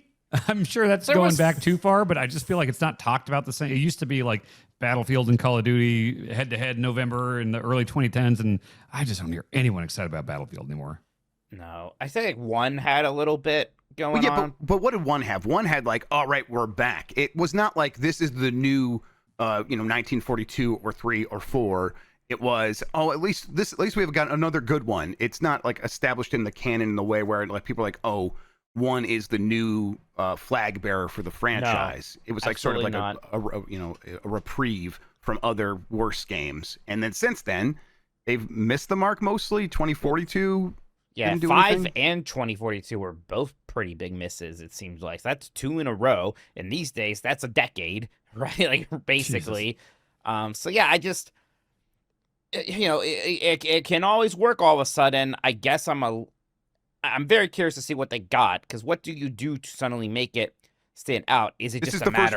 first one that is being overseen by Vince Zampella, who is the Respawn Call of Duty guy, and then Sure. Apex Legends and Titanfall Yeah, and all that. and the guy who made Grand Theft Auto just made a very exciting brand new video game recently. It's called Mind's Eye. Did you hear about that? Yeah, well, okay, you're right. What you're saying is one guy can't necessarily change things. I think you're right about that. So we'll see. I've never been a huge Battlefield guy. I've enjoyed playing them here or there, but I've always been like kind of waiting for them to reach a level where it's like, oh, it's still Battlefield, but now it's clicking for all of these people, and of course it could get to 100 million players. I haven't seen that happen. Maybe this will be the one where they figure it out, but I don't know. It's going to be set in modern times. There's going to be a bunch of stuff kind of connecting it. There's 4 developers working on it. Like a they're modern warfare of sorts. a modern warfare Right. of I sorts. do think it's actually been a bit since they did, because there's slightly futuristic, and then 5 was World War II again. Everyone was mad about one which was lady. it was World War One. That's why it was right. called So it that. has. I guess it has been a bit since they just done modern warfare. So if they really position it as the sequel to Battlefield 4, how many people are still thinking about Battlefield 4? Maybe some. We'll see. Yeah, I bet that community is like really thinking about it a lot. but Bad yeah. Company. Bad Company 3. Oh, I that. thought you were saying that EA was a bad company. That too. Yeah. I was like, wow. Bad Company. Bad Company. Someone please give me the ISO of that. I was gonna say the only Battlefield game I really have a lot of experience with isn't really a Battlefield game. It just has the DNA of one. But I really enjoyed the finals from like 2 years Finals was ago. fun. That was a fun month or two we played that, Yeah, Yeah. that game is still going. It turns out. And yeah, I don't. It was always very intimidating for me to have like the gigantic battlefields with like a humongous 64 plus players because I could just never get a grasp on anything. Sure. The I- finals is from Embark, which is the guy that started that studio is the one that used to be in charge of technology at EA, and so and Dice. He was actually the Dice guy. Right. Oh. Wasn't he like the Frost Engine guy? Yeah, he's even? the guy that was like, everyone's going to use Frost Engine at EA, and then he left and didn't have to use Frost Engine himself anymore. So How about yeah. that? Yep. How about that? You know what I do like about Battlefield is that song. Every time I hear Was that, it dun, dun, Battlefield? dun, Was it dun, dun, Battlefield? dun. Yeah, even like the new trailers, right? They'll always like play just that drum beat at the end. I'll be like, hell yeah, actually I do care. Ubisoft has been confronted on the Stop Killing Games petition, and Yves Guillemot tried to like sound diplomatic. He's like, yeah, I mean, this is something that we are aware of and we're trying to deal with, and it's a challenge. And I think that's like him kind of putting on the honey, while in the background the industry groups that represent companies like Ubisoft are doing the vinegar, and they're like, this can't work, this will destroy the industry. They're like lobbying politicians in Europe hard. For a reminder, the Stop Killing Games initiative is a petition that has been signed by enough people that the European Union regulators or lawmakers, I'm not sure how it all works over there, have to take it under consideration, and it being the idea that video game companies have to provide some remedy when they sell you a video game, so that if it goes offline, there is some way for you to continue enjoying it, whether that is private servers or something else. Either way, the EU has to consider it. And I'll say I'm of like two minds on this slightly. I get that it's probably challenging for these companies, and the other mind is I don't care, and they should have to. They should be forced to have to consider this. I think, and bringing in regulators to force them to do that, to me sounds like a completely fair thing at this point. Right. And I mean, if like, consequence of that is that they make fewer live service games. Oh no. Right. Gosh, what are we gonna do, gang? Hardly a threat, even for people who like live service games. They already have their live service games, so no one's going to be freaking out about that. Nintendo is bringing back its mysterious online playtest from last year. We're in, boys. Yeah. Let's go. We're going to As a team. swing around and build things. Oh, I thought we were going to the Red Lobster. Cavemen? We're What's the going deal? to the lobster, buddy. I'm going to the big lobster in the sky. You know what I mean? Let's I go. don't know what you mean. Oh, well, someday we're all going. We're all going to the lobster. All right. The gold is bruised. Am I Weird gonna place die, for him to Uncle take Mikey? it. Castus Wi-Fi. Fantasy drafts with the boys. Cheddar Bay all day. Let's go. When I'm on my deathbed, I need whoever is with me to like just get Mikey on the phone or get Mikey there and just say like, "Don't worry, buddy." Or The smuggle you fastest- out and let you die in a Red Lobster, yeah. But Mike Manani has to be there to just say, You like, know- the cold is bruised. The You know how fastest you can be Wi-Fi. like an officiant for someone's wedding? Like, we should offer a service for fans where it's like, if you're dying, we will come and just stand around your bed and do bits. Comfort you as you can. like a have y'all seen that clip of like a therapy mini horse and it's just using Yes! its I snout love to- that fucking horse. And it does that little flourish at the end. It's Yeah. incredible. What? Mini horse? Yeah, it's a little fucking horse that like it wakes up patients from anesthesia. And oh my god, I just sent this to Bonk. Like, okay, yeah. Oh wait, no, I just showed it to her. I was sitting next to her. It's just a fucking horse with a keyboard, and you wake up to a fucking horse going like running its snout all over the keys. Like a musical keyboard? Yeah, yeah. And I hope they don't tell the people that that's going to happen. So as you come out of anesthesia, you're just, what's that sound? What the fuck is that horse? Nobody has a harder CEO than the lobster. The lobster or the Red Lobster? The lobster. We're in the test. I don't know. You still can't talk about it, even if, let's say, you were in it and played the video game a lot, and you've been dying to talk about it for a long time, and they just won't let you. But we're going to get into it again, and all of us will play together, and hopefully they'll let us talk about it this time. It seems like they're letting in a lot more people. Cool. It seems interesting, so we'll see. I just posted an important link in the chat for those who want to see the All right, horse. thank you. I appreciate Yeah, it. it's good. That horse is going to town. Last story here. Netflix. Look at her. She's like, You wait, say- what? You said horse. This is a little Sebastian. Yeah. situation. They said mini I horse. said tiny horse. Yeah. Can you just is a mini horse different than a pony? That's not a pony, right? That's it's just different. Yeah, I think this a mini horse, horse is different than a pony. Yeah. God this- should not have given us these powers to make mini horses. this horse definitely needs to be in the room when I die. Absolutely. Yeah. You got to notice with the sound on the flourish at the end. He does a. Mini horse for hire is what Oh, I'm it's Googling much right funnier now. with the Last sound. story, and really, I just wanted to include this because of this incredible headline here. Netflix greenlights Assassin's Creed series. Quote, it's about power, violence, sex, and greed. Oh shit, guys! They're finally making a show like that. It's so different from every other prestige TV. What are you talking about? Why would you say that? That's so stupid. It's a live-action series, helmed by Emmy nominees Roberto Patino and David Weiner. Wait, is that the Mad Men guy? It can't be right.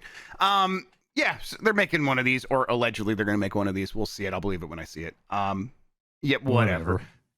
I didn't. Well, Dan, have you heard it's about power, violence, sex, and greed? Oh, well, okay. I didn't know about that. Initially. It's wild they made an Assassin's Creed movie like 10 years ago. With Fassbender, like a real movie star. Yeah. Yeah. They made a Prince of Persia. Yeah, that's not terrible. It's not great, but it's not He's terrible. just saying that because Disney made it. Oh, God. I was going to ask, is it because you have like fondness for Bubble Boy because Jake Gyllenhaal is in he's it? a big Jake Gilly fan. No, Gyllenhaal's okay. Sometimes he's bad. Sometimes he's not great. Nightcrawler's awesome. Nightcrawler's Nightcrawler's amazing. Yeah, wow, Check Black that likes out. Nightcrawler. Wow. What is October he bad? Sky? Weird. I don't know if I loved him as Mysterio. He was having a great time as Mysterio. Is he in a Spider-Man as Mysterio? He's Yeah. Mysterio. Oh, wow. And I don't know. I think I wanted Mysterio to be more of a goober. Okay. Nightcrawler's that at his amazing. feet. Yeah. Oh, go ahead. Is this a series or a movie? Movie or series. Yep, it's a series. They don't make movies anymore. No one likes those. You got to make your prestige TV show. Oh And- my God. Okay. You got to be a Last of Us, yeah. You two were talking about this yesterday during Game S Mornings, but Electric State, the Millie Bobby Brown, Chris Pratt movie. Oh yeah. The Netflix bomb, yeah. What the fuck was that shit? It was terrible. I couldn't even watch it. It looked like dog shit. Like immediately looked like dog shit. I have like high tolerance for like really cheesy movies and like, you know, I'll watch whatever superhero movie and kind of walk away okay. This was like, oh no. We should do movie punishments sometimes. Oh. Where we force, because I want to force you guys to watch The Apple, and you guys, I can't get you guys to do that. I can tell you you're just not going to do it unless I force you. I'll so, do it. okay, well, I'll go to punishment and make that happen. It is worse than The Gray Man. That was another one from the same directors, right? The Avengers directors. Oh God. Yeah, and they really did a good Avengers movie and good community episodes. What happened? I don't know. Netflix is just kind of poisoned for good writing. I don't know. Isn't that Are where we that gonna watch K-pop Happy- show you all like is? What's that? Is it Yeah. the K-pop show on Netflix? Yes, it is. But I haven't seen it, so I don't know. I'll see it tonight, I think. That does it for the headlines. Jan, I'm handing the show back over to you. Fantastic. Well, right after this quick bricky break, we were going to read some emails and some YouTube super chats if they've come in, and then we'll end the show forever until next week.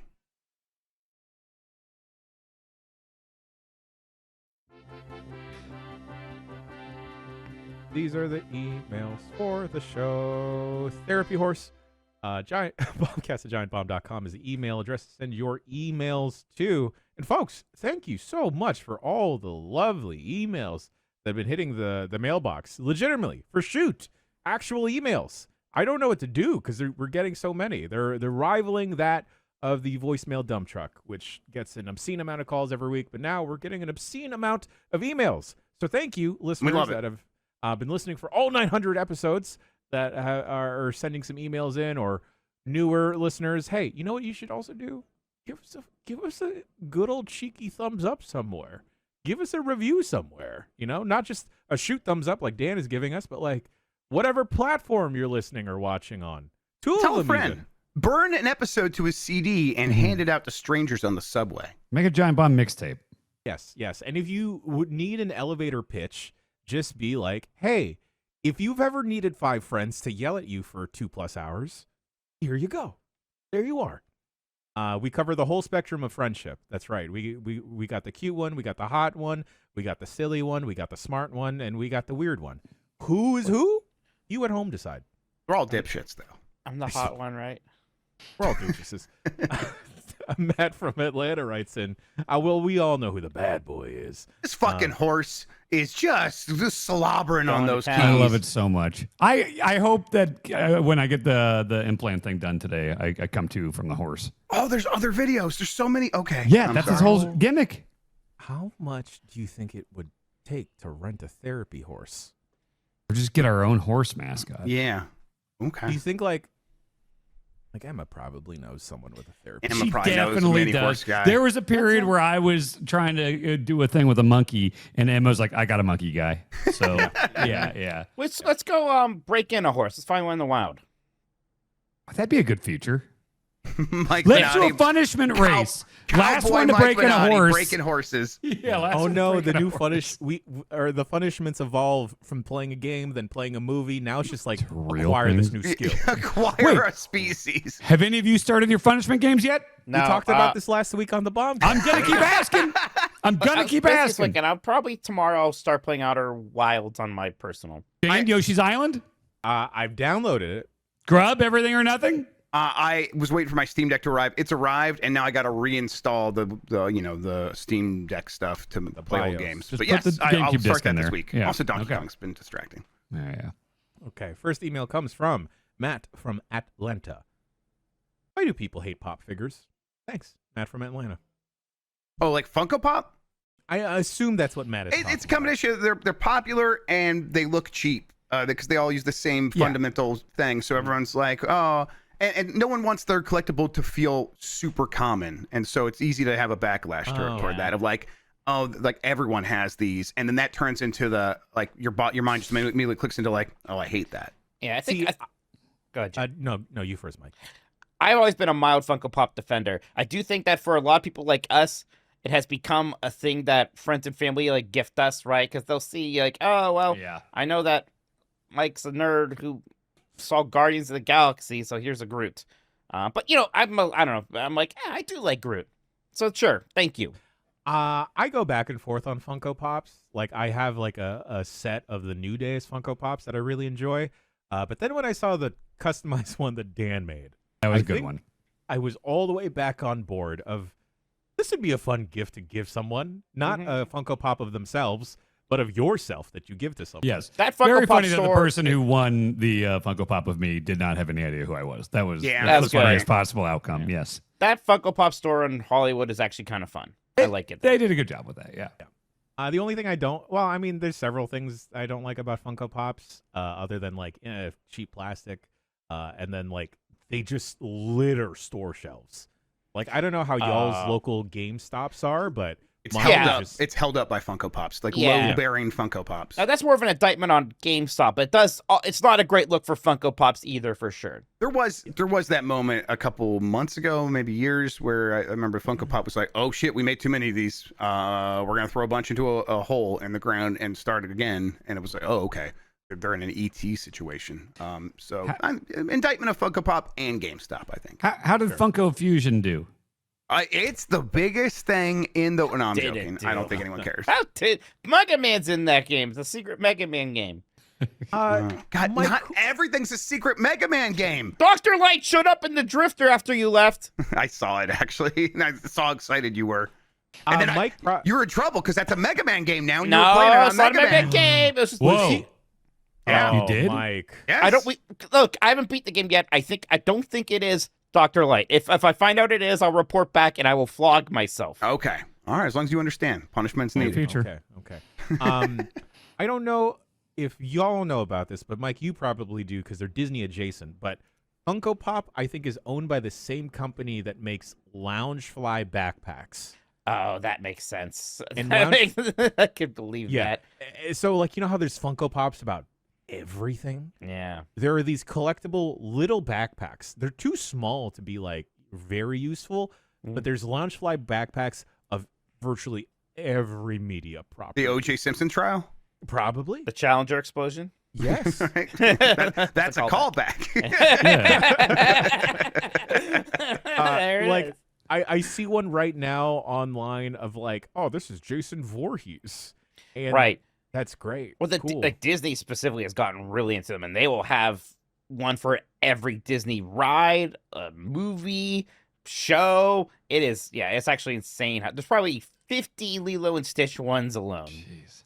Yeah, it is insane. That being said, maybe we should get backpacks on the website. Next email comes from Travis in Fargo. Travis, I've been ignoring some emails, but I still read them. Hi, Jan of the GB crew. Today is my 18th wedding anniversary. Whoa, congrats. I'd love to give a gigantic shout out to my amazing, wonderful, talented, beautiful, supportive, kind, do-gooder spouse, Whitney. Or Winty? Yeah, is it Winty or did he mistype his lovely wife's name? I think we have to go with Winty. His lovely wife, Winty. All right. I heard you're lovely. On the count of 3, let's say congrats, Winty, okay? Yeah. 1, 2, 3. Congrats, Winty. Winty. Is that like She's so that guy from Popeye who likes cheeseburgers? Or is that's Wimpy? That's bad. Wimpy, yeah. Yes. That's Wimpy. She's so nice. She even plays video games with me, even though she's not a big gamer. And please tell her that, once again, I'm sorry for hoarding the loot in Borderlands 2 all those years ago. Love is in the air, Wow. Travis and Fargo. We got a lot of Fargo fans. Yeah, a lot of our Fargonauts. Ooh. Do they Jason call and the themselves that? Fargonauts? They They're kind of should. calling themselves They Fargonauts should. over They there, should. right? That's too good. Congrats, Winty. We're going to put on a shirt that says Happy 18th Anniversary, Winty, just for you, Travis. There you go. It's next $500. Next email comes from Sean from Denver, Colorado. What's up, everybody? So, UPS driver, I'm a UPS driver, and I'm out here every day. One of the things that drives me nuts and grinds my gears is, for some reason, when you're on the main road, everybody knows how to drive. Everybody that knows how to drive, people stay on the left. People stay on the right because of the dotted lines. But as soon as I get in a residential area, everyone drives in the middle of the road. Same rules, but nobody seems to follow it. What is an everyday thing that makes you just want to tear Jan or Jeff's hair out? Hey.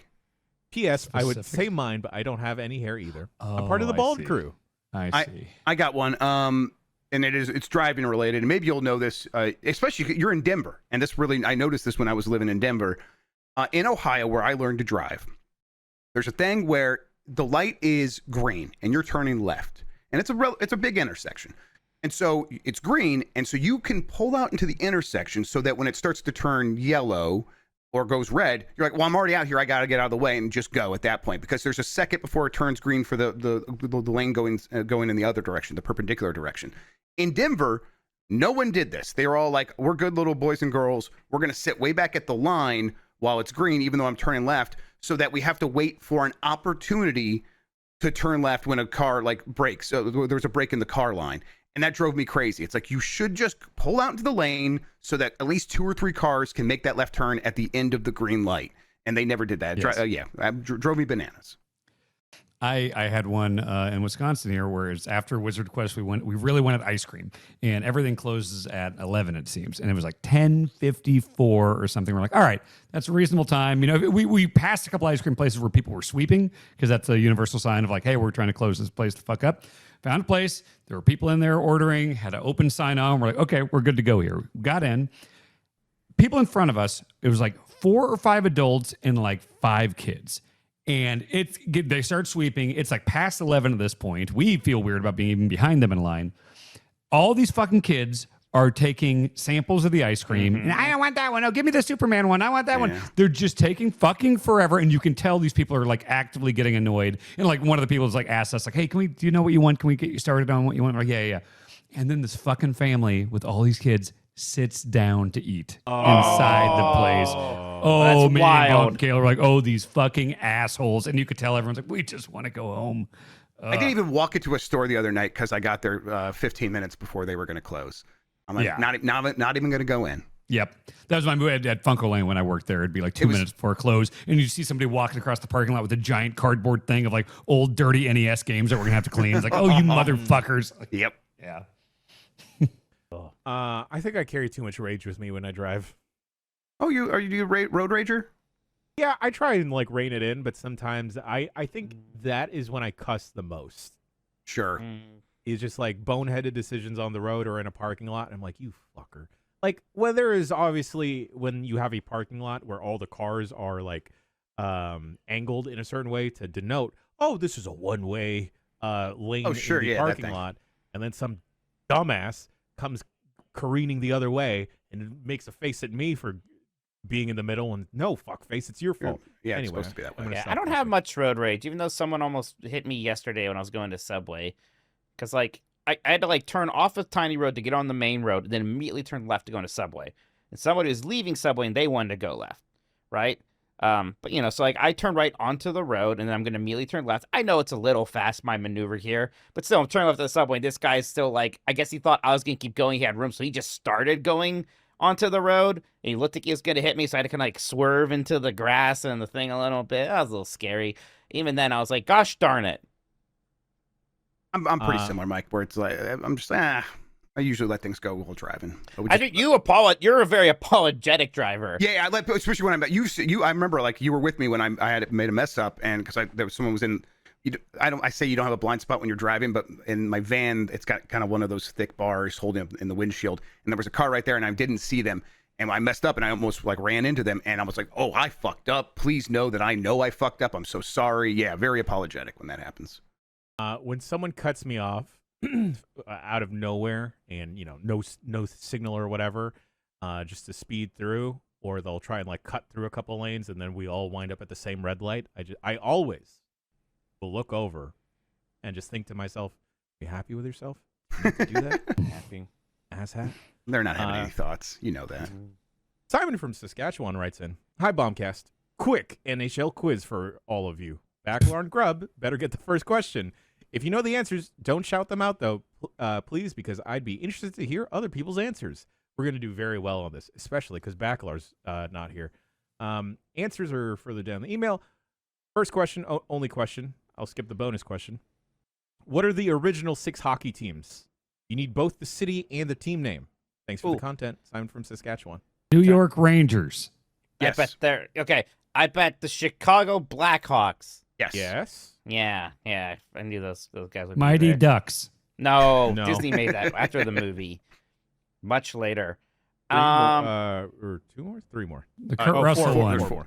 Four more. Are the Pittsburgh Penguins that old? No. They were Shit. like, I think they were a second wave or third Oh, wave. it's got to be some Canadian stuff. The Toronto Maple Leaves? Yes. Yes. Oh. I know it sounds so stereotypical. It can't be right, but nope, that's right. Yeah. Aren't there a Hitmen now? That's a minor league team. No, I think that's a Canadian Football League team. There's Quebec's got to have one. Or Montreal probably has one. The Montreal Screwjobs. This Echo- one's got the even city- more you got the city stereotypical. right. Is it the what, Montreal Canucks? Moose. No. Montreal Canadiens. Ah, okay, interesting. I think 2 more. It works because it's French Canada, and so it's like, yeah. The Philadelphia Flyers. What's that? Negative. No shit. I'll give you. Well, no. If I give the city, I'll give it away. Let's see. There's one more on the East Coast and one more in the Midwest. The Backlar's team, the Devils, right? The No, Jersey- that's a No. relatively newer team. Oh shit. Okay, one Relatively. more on the East Coast, one on the West. Midwest. Midwest. Midwest makes sense. Let's see. We did Chicago. I don't know what Indianapolis is. There would be No hockey team in Indianapolis. there's no hockey team in Minneapolis. Milwaukee, do they have a team? Negative. No. Indiana. St. Louis. They do have a hockey team, and it's the Blues, and they're Blues. not an original 6 team. New Orleans. No hockey team there. Shit. A couple more guesses, and then we'll just give the answer. Yeah, I think I might need it. I think I'm toast. Okay. Well, so the East Coast team is New England, in the New England area. Hey, We do Boston? We Oh, did not shit. do Boston yet. What's Boston's Yes. team? What is Boston? That is a great question. Bruins. There You you got go. it, Dan. There you go. Good job. And Dan. then the last one is my team, guys. Oh, Detroit Detroit. Red Wings. Of course. Detroit Red Wings, I original should have 6. got that. My bad. Yep. Cool. There you go. Well done, guys. Thank you, Simon from Saskatchewan. I didn't know Oakland had a hockey team. That was part of the bonus Yeah. question. Oakland has a hockey team? Had. I guess. Had. Oh, okay. Had. Yes. Yeah. Cal from Buttfuck Nowhere, Western Australia, writes in, "Hi, terrorists," parentheses positive. That's Thank you. a new one. Talking to me, I think. Second time emailing, hopefully first time being read on the pod. I've recently become a gaming handheld sicko and currently own 15 unique handheld devices. These include Trim UI Brick, Ambernick RG35XX, Retroid Pocket 5, Retroid Pocket Flip 2, Retroid Pocket Classic, Steam Deck, Lenovo Legion Go, Nintendo Switch 2, Nintendo 2DS XL, GKD Pixel 2, Ambernick RG35XX Cube, Cow Kitty V90. That sounds fun. Ardu Boy, Miu Mini A30. As dealing with all the games and firmware was becoming slightly unruly and Windows sucks and wanted to format all the SD cards that I plugged into it, I decided to set up a Linux, Ubuntu, partition and dual boot into that whenever I need to mess around with anything retro gaming related. Whilst I'm happy with all these little doodads, except the V90, my bank account is less happy and my time actually spent playing games has dropped drastically. This time was filled mostly by tinkering and troubleshooting instead, which I found that I greatly enjoy. What, if any, gaming handheld hobbies have y'all tripped and fallen into? Love the pod, and if I ever complete it, and if you want to, I'd be happy to send you a spreadsheet layout and the Python script I've been writing that helps you analyze your very own gaming-related data to provide insight into your gaming-related habits. Cal from Buttfuck Nowhere, Western Australia. Sure, why not? Send that to us when you have it. Yeah, and he said gaming-adjacent hobbies that like this that you've fallen into. I definitely, this is me.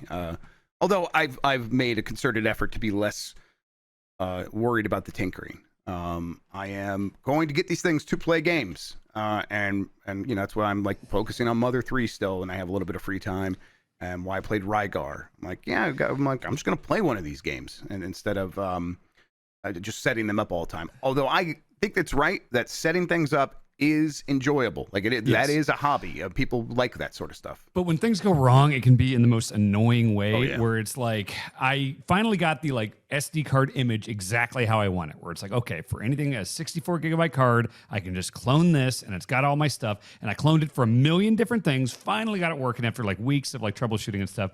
And I'm playing, and for some reason I wanted to play Vector Man the other day. And I was like, why isn't Vector Man on here? Like in my Genesis thing, like almost every Genesis game except for Vector Man. And then I realized no Game Boy Color games past S were on there, which there aren't even any that I want to fucking play. I'm not playing Crazy. WWF Betrayal on Game Boy Color. And if I want to, I can just do it a million other different ways. But now it's like, oh, I need to reclone all these fucking cards to put on Vector Man and post S Game Boy Color games. Like I have to get them perfect, and they all have to have box art and all the fucking hotkeys and everything. But the tinkering is fun, but I do like once they're done, and it's just like, all right, I just have magic little game machines in every room. I definitely got more into physical collecting for old games and like getting into the portables, even though like there is a convenience there. There is something about actually owning them that I like more. I feel like I'm actually much more likely to play these games. Like someday when I finally play Skies of Arcadia, it's going to be because I put it in my Dreamcast or my GameCube and not because I get an emulator going. Right. Yeah. Meanwhile, sure. like Mother 3, the translation, or even Sure. Earthbound 1, I will probably play on one of these little guys. Yeah. Yeah, well, yeah, that one for sure. There is It's no the- physical copy of that for us. I definitely agree with people when they're like, this hobby of collecting and getting emulators set up or getting the handhelds is not conducive to actually playing games. But I'm like, I'm just going to push through that. I don't care. That's a weakness. I just need to pick a game and play it. Mhm. And I've been getting better about that recently, for sure. Yeah, the Analog Pocket. Fucking great. That's all. I Analog need. Pocket's amazing, but it's so good that like I don't take it with me to travel I know. just because it's I like, keep what it in on my bag? Keep it on its, not to stay in the dock. Yeah. Yeah, like I'll play it if I'm home, but like when I'm traveling, I'm always just tossing one of these cheapo guys. And there was these Trim UI bricks were on sale for like $42 with free shipping recently, so I bought a bunch more. These guys are the bricks are great. I love these. Brick Squad, get bricked. All right, next email comes from. Sorry, I didn't write your name. Here's a game. 1. Who was your favorite band / artist when you were 16? Probably Korn. Maybe the White Stripes. Oh, man, that's a good choice. Mine was Iron Maiden. Okay. Funny you should say that. 2. Are they still around today, still making music or touring in some capacity? I don't know. I think so. Jack White, definitely. Mine is, although the drummer Nico McBrain retired recently, but otherwise, yeah, they're still around. 3. Are they still your favorite? No. I think Jack White still does some really good stuff. Jack That White's- last Jack White's solo, awesome. that Yeah. last solo album was really good. Yeah. Mine is Iron Maiden. oh. Yes and yes, but not everyone has a good taste as me and Mike Minotti. Yay, there you go. Yeah. I was just listening to some Maiden. I was just listening to some Seventh Son. Maiden's in Tony Hawk, right? Yeah, they got one of their best songs, 2 Minutes to Midnight, in there. Great stuff. Yep. Well, when that came on, I was like, hell yeah. Someone sent Rich had sent in a custom Reichert and the 99 Dragons action figure they had made. I saw Dan, that. I think I put this. Somebody put that in, and I immediately turned around in the car and showed it to Kayla, and she was like, "Who made that?" And I was like, "I don't know. I just saw it in the Discord. Who is Rich? I need to give Rich the credit there. Rich, incredible work. That is unbelievable looking. Yes. They do custom action figures, which is definitely a sentence I just wrote.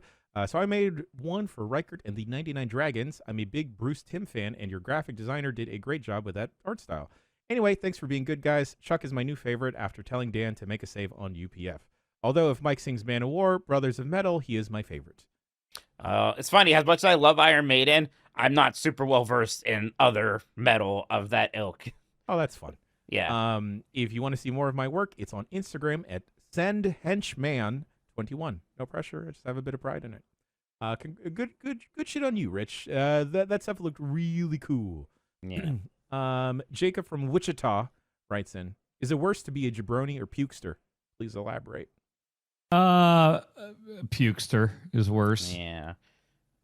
I feel like that's like a Hulkster thing, right? You could say jabroni in almost an endearing way. I feel I love jabroni. Yeah. Also, I don't know why I've started hearing jarboni more. I think it's from maybe a sign that was misspelled that I heard about on Deadlock or something. Funny. But calling people jarbonis is very funny to me. Jarbonies. Pukesters, little pukesters, Hulksters. Yeah, fuck them. Yeah. Never a Hulk kid? Don't get it. Never. Fuck that guy. He can go fall down some stairs. Yeah. Kevin from West Baltimore, Tennessee writes in, I'm watching one of the Sonic movies with my 6 and 4-year-olds. They really like Knuckles, voiced by Idris Elba. This begs the question, when do I show them The Wire? How do I break it to them that Knuckles is in charge of slinging coke and dope in Baltimore for Avon Barksdale? Love, Kevin from West Baltimore, Tennessee, sent for my iDroid. Who is the Omar of the Sonic the Hedgehog universe? Give me like 3 personality traits and I'll help you. Of Omar? Yeah. He lives by a code, kills drug dealers with shotguns. Okay. Scar on face. I mean, it's Bruce the Bat. Okay, you're right. Okay, big Bruce the tits. Bat is Omar? Yeah. Okay. Yeah, okay. sure. Rouge Yeah. isn't in the movies, right? No. Not yet. Was there a tease? At There was Sonic, a at the end of Sonic 3, right? Yeah. I No, think so. that was Amy T's at Sonic 3. Not Was it Rouge. Amy? Really? She's not in there yet? Okay, you're right. Yeah, it was Amy. You like Sonic 3. Sonic 3 is awesome. I don't remember shit about it. I just remember being like, this is amazing. God, The Wire's really good. I watched it all again a couple years ago, and It held up like 100% for you because when I like rewatched Breaking Bad, I was like, that's great, but it's not as good as I remembered. I haven't done Breaking Bad in a while, but yeah, The Wire. It's like it is an interesting time capsule because like even just the whole first season being like the payphone code and stuff like that is very just like Sure, yeah. oh, this I is like not that how shit, it though. would be now, but it just show that feels very real in a way that shows back then did not feel. This email comes from Scad from Huntsville, Alabama. Duders of the Bomb. Excluding accents, are you guys self-aware of any words you have ever pronounced strangely, either from the region you grew up in, the way a friend or family member said it, or because you've only ever read the word but have never said it aloud? P.S. Ask Grub to say. Grub, do you have the emails in front of you? Yeah. Hang on. Let me get it right here. I'm gonna Control F. Ask Grub to say. Okay, yeah. I ran across Galilei at Summer Game Fest. I was saying Galileo as Galilei or something like that. I added an extra thing in there when I was saying his name one time, and it definitely sounded very funny. But I've never said any other word incorrectly ever, so Never. I can't relate to this. PSS, tell Dan to start making fun of Mary on Fire Escape anytime she also says across. What will those Ohioans mess up next? Shaking my head. You tell her, Mary's scary. Go across the. Oh God, I do it too. Go across the street. Go across. Shit. Regional Yeah, I stuff. say that too. Shit. Yeah, I do always like. I can't think of examples, but there are always times where if I'm reading something out for a show or something, I come across a word. I'm like, well, I've read that word a lot. And I know I read it in my mind, but now I'm about to say it, and here it goes. The first time I said a finite, I said finite. And I just like wanted to finite. correct- Finite's a good word. Oh, it's a good word to say. Yeah, definitely. I like suffice. Suffice is another good one. It's a fitchy People to say I say Epona wrong. I totally disagree. What And word? Again, Epona. Epona, saying Epona from Zelda. I have only said Epona. I've never said Epona. And this has come up on podcasts for like 20 fucking years. People always tell me I'm wrong, but then people have told me actually I'm right. There are like musicals and stuff like put out by the Zelda people and everything. And there's a part where they're singing Epona song, and it's like it's Epona. It's not. It's not. I don't Epona. care. You're wrong.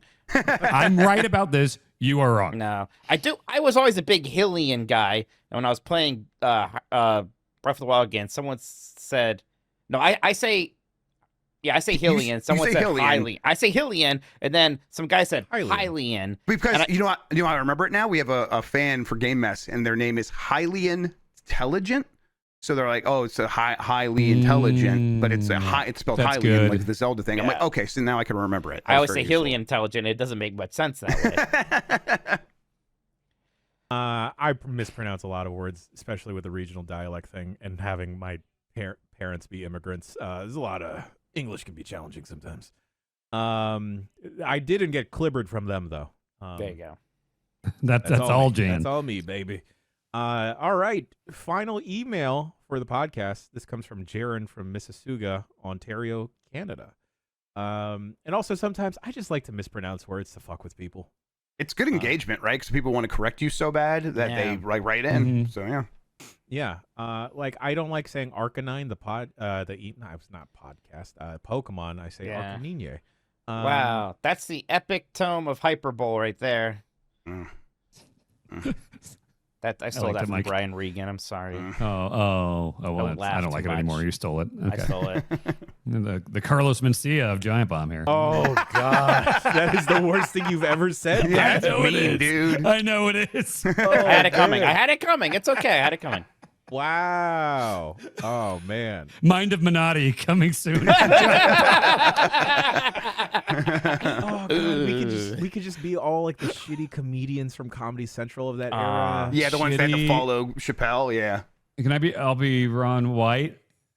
Sure. Man, Ron White's good. I Who's know gonna that's be- kind of maybe why I picked him, because he's one of the better ones of like Yeah. that era of Comedy Who's going to Central. be the puppet man? Oh, Dunham. Yeah. That's Bacalar.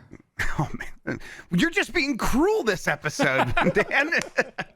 But by the way, Dan, speaking of puppets, I heard somebody say that you misinterpreted that Doll Man's showering thing. That he I saw maybe. somebody say that. Yeah. What do you think? I haven't played yet. Do you think that perhaps it's not literally showering with that lady, and instead he's being showered by her effects or whatever it is? I mean, either way, he said she showers with him, and the Corfall rain keeps him young. So I don't. I'll tell you what. When I'll play this game eventually, I'll get to the bottom of this shower fiasco. Oh, Yeah. I want to make clear. I don't care. Yeah, it doesn't This has matter become. at all. Yeah. I don't care. It's become Jeff Grubb's favorite phrase lately. Yeah, it's good. Nihilist son of a bitch. Yeah, It's nice. nothing The problem matters. The problem is it makes Mike Minotti care more. Oh no. I all care right. so much about my friends, about their Hey, Kuya Jam. well-being. This is the Giant Bomb Don't Match Me I love you. challenge. Below are 5 questions that relate to Giant Bomb's history. Everyone listening has 5 seconds to come up with an answer that doesn't match Jan's answer. Oh, God. If you do, you're out. Bonus hard mode for the listeners at home. Don't match any of the other duders' answers as well. That's a little bit difficult. Okay. So I'm going to read the question, and then I'll go 1, 2, 3, and then you 3 will say your answer. I'll say my answer. Wait, Okay. so are we saying it in order? Are you going to cue us each up individually?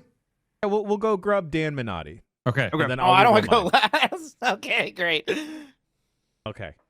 So again, if any of you match the answer that I have, you're out for the game. Is it trivia?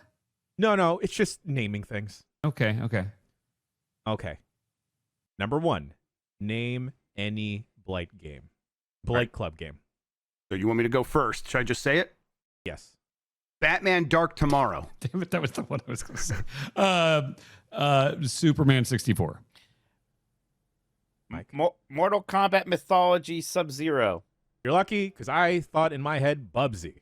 Okay, Oh, I was sweet. almost gonna say Bubsy. Okay. Yeah, I was thinking of going the Batman Dark Tomorrow route, but then I felt in the ether that someone was going to try and go there. All right. Name any Giant Bomb game of the year. I have mine. I'm gonna go for it. Chicory. PUBG. Tears of the Kingdom. Dan, I'm sorry. Fuck! PUBG. You're out. Okay. That's the game of the generation, of course. Chicory comes to save me again. Were you on that, three. Grub? Can I blame you for that? Fuck no. That would not have happened. The fuck did that happen? Name any professional wrestler that has contributed or appeared on Giant Bomb content. Oh shit. I have mine. Okay, I'm gonna go with. Now I'm blanking on names. I'm gonna go with what's our friend the guy who wears the mask. You got to say it. Okay. Can I Google his name real quick? Because I'm just blanking on it. Well, you're then, blowing it. Grub, I'll tell you that you're out then. Oh Yeah. shit! God damn it! Yeah, Mike. Evil Uno. Thank you, chat. I'm sorry. Yeah. I'll go Jeff Jarrett. Oh, I was gonna go Jeff Jarrett. Adam Cole. Evil Uno. Shit. All right. Number It's 4. funny that we got Jeff Jarrett on the Yeah, right. That's voice of a right. dump truck. I forgot about that. That's like that's a fun notch on the belt. Number 4. Name any Giant Bomb co-owner. Okay. I'm gonna say Jeff have Grubb. mine. Current? Yes. Dan Reichert. Jan Ochoa. I was going to say Jeff Backlor. Whew. All right. Number 5. Name any Giant Bomb endurance run game. I have one in my head. Persona 4. Shenmue. Oh, those are definitely the only two I know. What else have they endurance ran? They were doing like all of Castlevania, but I don't. That was Vinny. That's not like an endurance run. Okay, so they did Persona 4. You and could they- say any of those too, Mike. Does that count as an endurance run? No, I mean, you could say Persona 4 as well.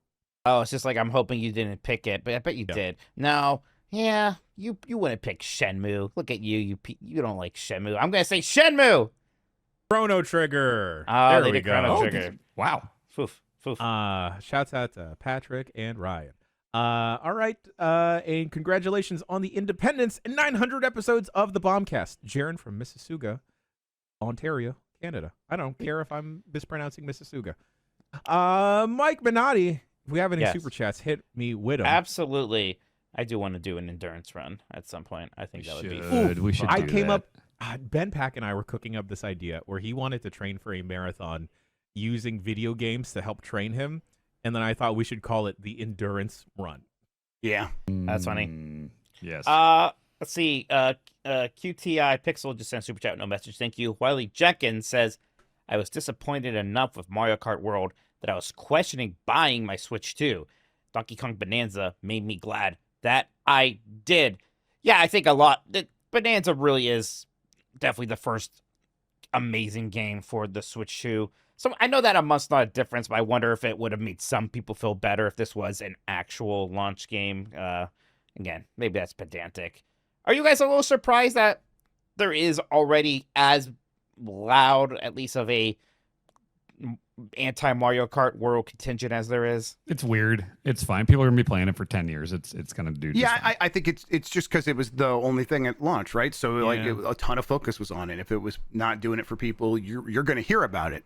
Other games people can ignore, but when it's the one game for your $500 system, it's kind of easy for people to be harsh on it. Yeah, I think it would have bothered me. Again, I've never been a giant Mario Kart fan, but I did have all sorts of Switch 1 stuff to go back to. I did spend a lot of time playing Splatoon single-player campaigns, then replaying Odyssey and Breath of the Wild and stuff like that until we got Donkey Kong. And I feel like, with Metroid Prime, Air Riders, other things, we're going to have a pretty good clip here now. Boat Knight says, can I play Donkey Kong Bonanza if I've never seen the TV show? How many Crystal wouldn't. Coconut references have you seen so far, Dan? None. I haven't gotten to Bluster Kong yet.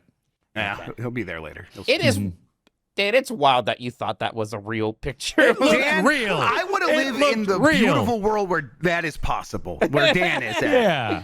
Yeah, it looked real. He was like in a completely different art style and graphics quality than everybody else in that screen. Well, they want to be accurate to Buster Kong's aesthetics. Yeah, they redesigned Donkey Kong, but Buster Kong, we can't touch that. Damn it. Cyber from Saskatchewan says, does it annoy you when people complain about sci-fi movies not being scientifically correct? It pisses me off. Example, Dune sucks because the ecology makes no sense. Yeah, those my friends who didn't like the Superman movie, they definitely like had some plot holes that they had problems with. I hate that. Yeah, I can't. I'm trying to remember what it was. It was not smart. I didn't like it. Yeah, I definitely usually dislike this because I think part of the fun is, as a viewer, you get to watch a movie, and if something like that happens, be creative yourself and come up with your own headcanon to explain why that's possible. That's fun to me. I enjoy doing that. Why don't you do it instead of being like, nah, that's not possible? It just stinks. Specifically with Dune, Yeah. it's a world where like people gave up using computers because of what they would do, so they just have someone very smart do the calculations. But they get them high as shit first. Yeah. I remember what it was now. It was like, well, how come no one cared that Clark Kent wasn't around the biggest news day of the year? I was like, I want to be like, just imagine there's a scene that you didn't see where he called in sick. Yeah, exactly. Yeah. Like, like it's fine. Ooh, man, you know who's hella fucking cool that I had no idea about in the Superman movie? Mr. Terrific. Yeah, he's Holy kind of shit. the Good breakout name. there. Everyone seems to like So that. cool. That guy was in one of those X-Men movies, right? Yes. He played Darwin, who was supposed to be one of the most indestructible X-Men, and they killed him. Yeah, they treated him poorly in that. I will say, you know what my favorite thing about the Superman movie was? I think my brother brought this up. Was that kryptonite actually works and enfeebles him unless he thinks a way around it. The worst thing about Superman Returns was the whole thing was Lex Luthor made an island out of kryptonite to stop Superman, and then he just kind of grits his teeth and pushes an island of kryptonite into the sun. And I was like, well, that ain't his weakness then. Yeah, no. If something's my weakness, I can't get out of bed. I'm not pushing any islands. Yeah, right. No, I don't want to see him grin and bear. No, that's bullshit. Oh yeah, I'm reading these. Next one is from Wiley Jenkins. You know it's bad news if Dan walks into your hospital room with the doctor. Yeah, and a horse, I'm going to add. Now, if it's just Dan bad, if it's Dan and a horse, there's a chance I'm going to survive here. We're I into like some it. magic, yeah. Yeah. To one free man says, Grub, are you a Red Letter Media fan? They just did the Apple. Yeah, I saw people pointing this out, that they talked about the Apple on their the best of the worst or whatever. Yeah. And I was happy to see that. I am specifically someone who says I don't get Red Letter Media. They're very popular, and I'll watch the stuff, and I don't really get one. I can like them. I loved the Plinkett reviews back in the day, and I like some. You know what I never loved the Plinkett reviews. Yeah. See, I thought those were fun. You know what I say about my friends though? It's like, oh, it kind of bums me out of like their opinion about movies very different from me. Even with like things like I don't want to watch a video of people who don't like a movie that I like or like the movie that I didn't like, and I think that's a failing. Like that's not a good thing. And like obviously in the gaming world, there's a lot of that also. But yeah, just watching people, I don't know, talk about why something sucks that I think doesn't suck. I'm not. You know, there may be a little cynical in a way that I'm cynical about movies too. That's fine. What it is for me is like I watched their Andor season 1 review. Or I tried to, and then they said something that's like, oh, we just watched different shows, and they liked it. I think they ended up liking it. But it's like the complaint you have here is this thing where it's like, well, I know why that happened, and you don't. So we just are viewing things differently in our mind. And so at a certain point, why am I watching this if it's not going to be able to something I can match up against and have a mental conversation with? Yeah, they just did something for Back to the Future, and that I liked. Okay, yeah, just talk about why Back to the Future is great. That's fun. When it's like some universally panned movie, I think I watch them talk about like that new Mummy reboot before I even see it. And yeah, sometimes it's kind of fun to watch people slam a bad movie for sure. I get it. And I think they reinvested themselves in wise ways, right? Like I think the production quality is very good. They're good at what they do for sure. It's just not for me. Next up is from Dubious Foods. His best wishes to Ozzy as he visits that great lobster in the sky. Oh, the coldest bats, the hottest bats. cheddar bat biscuit all day, baby. More bats. And of course, fantasy drafts with the boys. Fantasy bats. Come on, Mike. Rest in peace. Audio listeners, Mike Minotti's overcome with emotion. He is not laughing. He really is. Yeah, Yeah. it's a beautiful moment actually that we get to witness. Oh my God, I'm crying. He popped himself so hard. I'm sorry, he made himself so emotional that he's crying. I never had a harder time trying to get a sentence out. I don't think you're supposed to laugh that hard when you say "rest in peace." Okay. Now, Grug says, does Grub care that the Detroit Tigers are good? I do, yes. I've been watching some games here and there when I can. I don't have a FanDuel Sports Detroit here in Cleveland, but I find ways to watch it. And I've been tracking the team. They're in a little bit of a slump right now, and that's always worrisome when they start hot and cool off in the middle of this season. Like, oh, are they going to be able to get it back? We'll see. It's a good team, though. I care because I'm mad. Well, the Guardians had a real bad stretch there. But now they're bouncing back a bit. So they're back at second place, just below 500. But Right, yeah. but the Tigers are 20 games above 500, so it's going to be a tough hill to climb for them to win that division. We're probably not going to win the division, but There's there's a wild card, maybe. Yeah, but even then, other divisions doing so much better than the Central. Yeah. I don't know. I was feeling really good about the season for a while there. Now I'm feeling less good. But if we can keep this current momentum up, we'll still have a chance. We'll see. All right, next up here is from Kosama. It says, Jan, did you get to open any Final Fantasy Cross Magic the Gathering cards? And if not, any plans to?